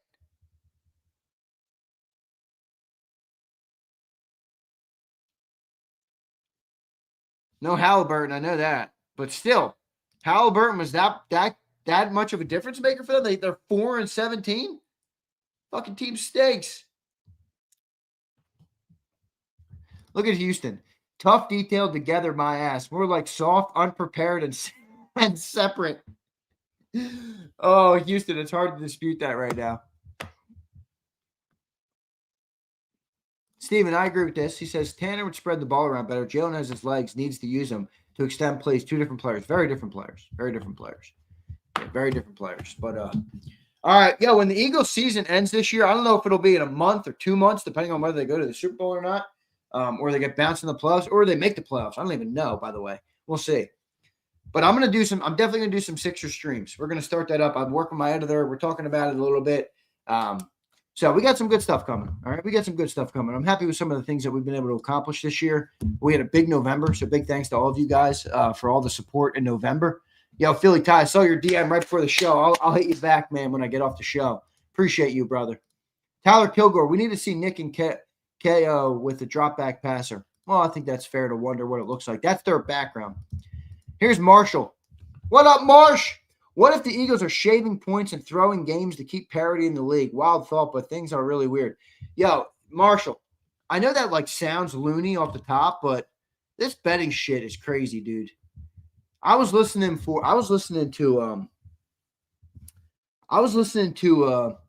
Dana White on I saw this clip come across my feed. I was listening to Dana White. Listen to this shit. I can't say the story as well as Dana did. But Dana White has obviously he's a UFC guy. For those who don't know, Dana White, he's the president of the UFC. All right. He gets a call on Saturday. Their fights are Saturday nights most of the time. He gets a call at 1:00 in the afternoon about a Saturday night fight, right? And it's the bookmaker, it's the sports betting people. And they're like, we're getting crazy activity on the underdog of the fight. And this is a lower profile fight. It's not one of the big profile fights. I don't know who the fighter is, by the way. He never said it, but I'm sure you could figure it out if you did some research. He gets a call at 1:00. There's a lot of activity that the favorite in the fight is going to get knocked out or lose the fight in the first round, which is like the odds on that would have been like plus 1,000 type shit, like crazy odds. And he got a shit ton of money on it. So the odds makers call Dana and they're like, yo, what's going on here? So Dana calls his lawyer, and his lawyer, or his COO, he said, they call the fighter and the fighter's lawyer. And they say, this is what's happening here. Are you injured? Does anybody in your camp know you're injured? That information could have been out. You know, anything out of the ordinary. Do you know something? And the guy's like, oh, no, I'm going to kill him. I'm going to beat his ass, whatever. Plus 8,500. That was the bet that hit. Insane. Thank you for helping me with this. Then, sure enough, the fight goes on because Dana's like, all right, I'll let it go and see what happens here. The fight goes on. Rear naked choke in the first round of the fight. And boom, the guy loses the fight. Dana says, I immediately called my COO. I walked to the back and I called the FBI. Now the FBI is a full-scale investigation on this fight and this shit. Now, some people might be like, wow, Dana White, what a psycho. No, he's got to protect his brand, bro. Like if you get into the UFC world that fighters are throwing fights or anything like that, you got to protect the integrity of your sport. So I'm not saying that to say that, oh, it's fixed and the Eagles are shaving points. That's not what I'm saying. I'm just saying this sports betting shit is getting so big that presidents of leagues, Dana White, are calling the FBI to make sure that there's no skullduggery going on. Dude, like we're reaching a weird area with this sports betting shit. We are. The prop bets, player bets, all that type of shit, man. It's crazy. I wonder, is it paid out? Do you know that gambling? I think obviously you're into gambling. Your name is the gambling baby. I don't know if it got paid out. Dana White is legit. Sean, I love Dana White. I fucking love his mentality. I love his approach to business. I love it, man. I think he's awesome. Love that word, skullduggery. I think it's actually skullduggery. It's not skullduggery. Skullduggery, I think. How you pronounce that? I like that word too. My dad used to say that word all the time, man. Skullduggery is a noun meaning deceitful, dishonest, or dishonorable behavior or trickery. My dad used to say that word all the time. That's where I got it. Z, who's on Still Show today? I have no idea. Oh, I imagine the Battle Royale. It's Wednesday. So, Philly 500 is going to be fighting off the Wolves, man, because Mark Holmes has a leg up right now. That Cowboys team's playing good football. I know you guys don't like to hear that, but that Cowboys team is fucking good right now, dude. That Cowboys team is playing. Talk about tough detail together. They're playing tough detail together.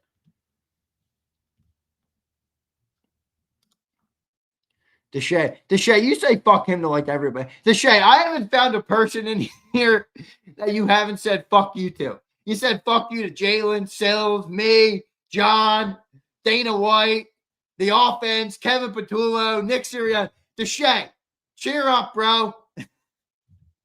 Cheer up, Deshae. Cheer up, my guy. It's all good, brother. I imagine if they paid it out, they're going to have to pay that much more. Yeah, that's an interesting story, bro.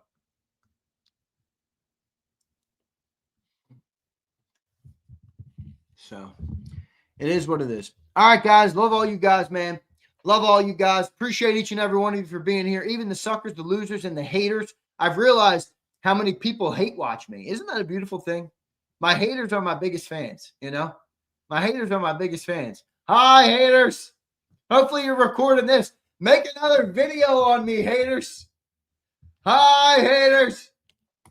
The suckers and the losers. That's what I call them. The suckers and the losers. Eduardo, appreciate it. Steven, appreciate it. Texas State. Cowboys are playing good, brother. Can't even knock it right now, all right? Can't even knock it right now. Hogan, appreciate you. Steve, what up, Steve? Appreciate you, dude. Deshae, appreciate you. Theodore, thanks, everybody. Abe, good stuff, everybody, all right? Hit that like button for me. Subscribe to the channel if you're not already. Actually, wait, let me make sure I got all my super chats. Nick Marchetti, a double-digit win Monday would change everything. I agree, Nick. I agree completely, bro. I agree. I agree completely. So, appreciate all you guys. See you next time, everybody.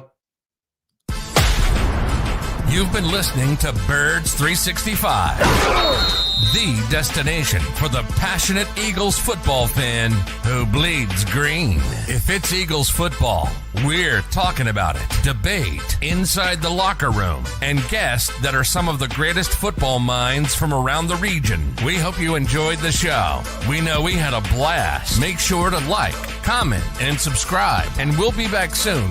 But in the meantime, hook up with us on social media at JAKIB Sports. See you next time on Birds 365.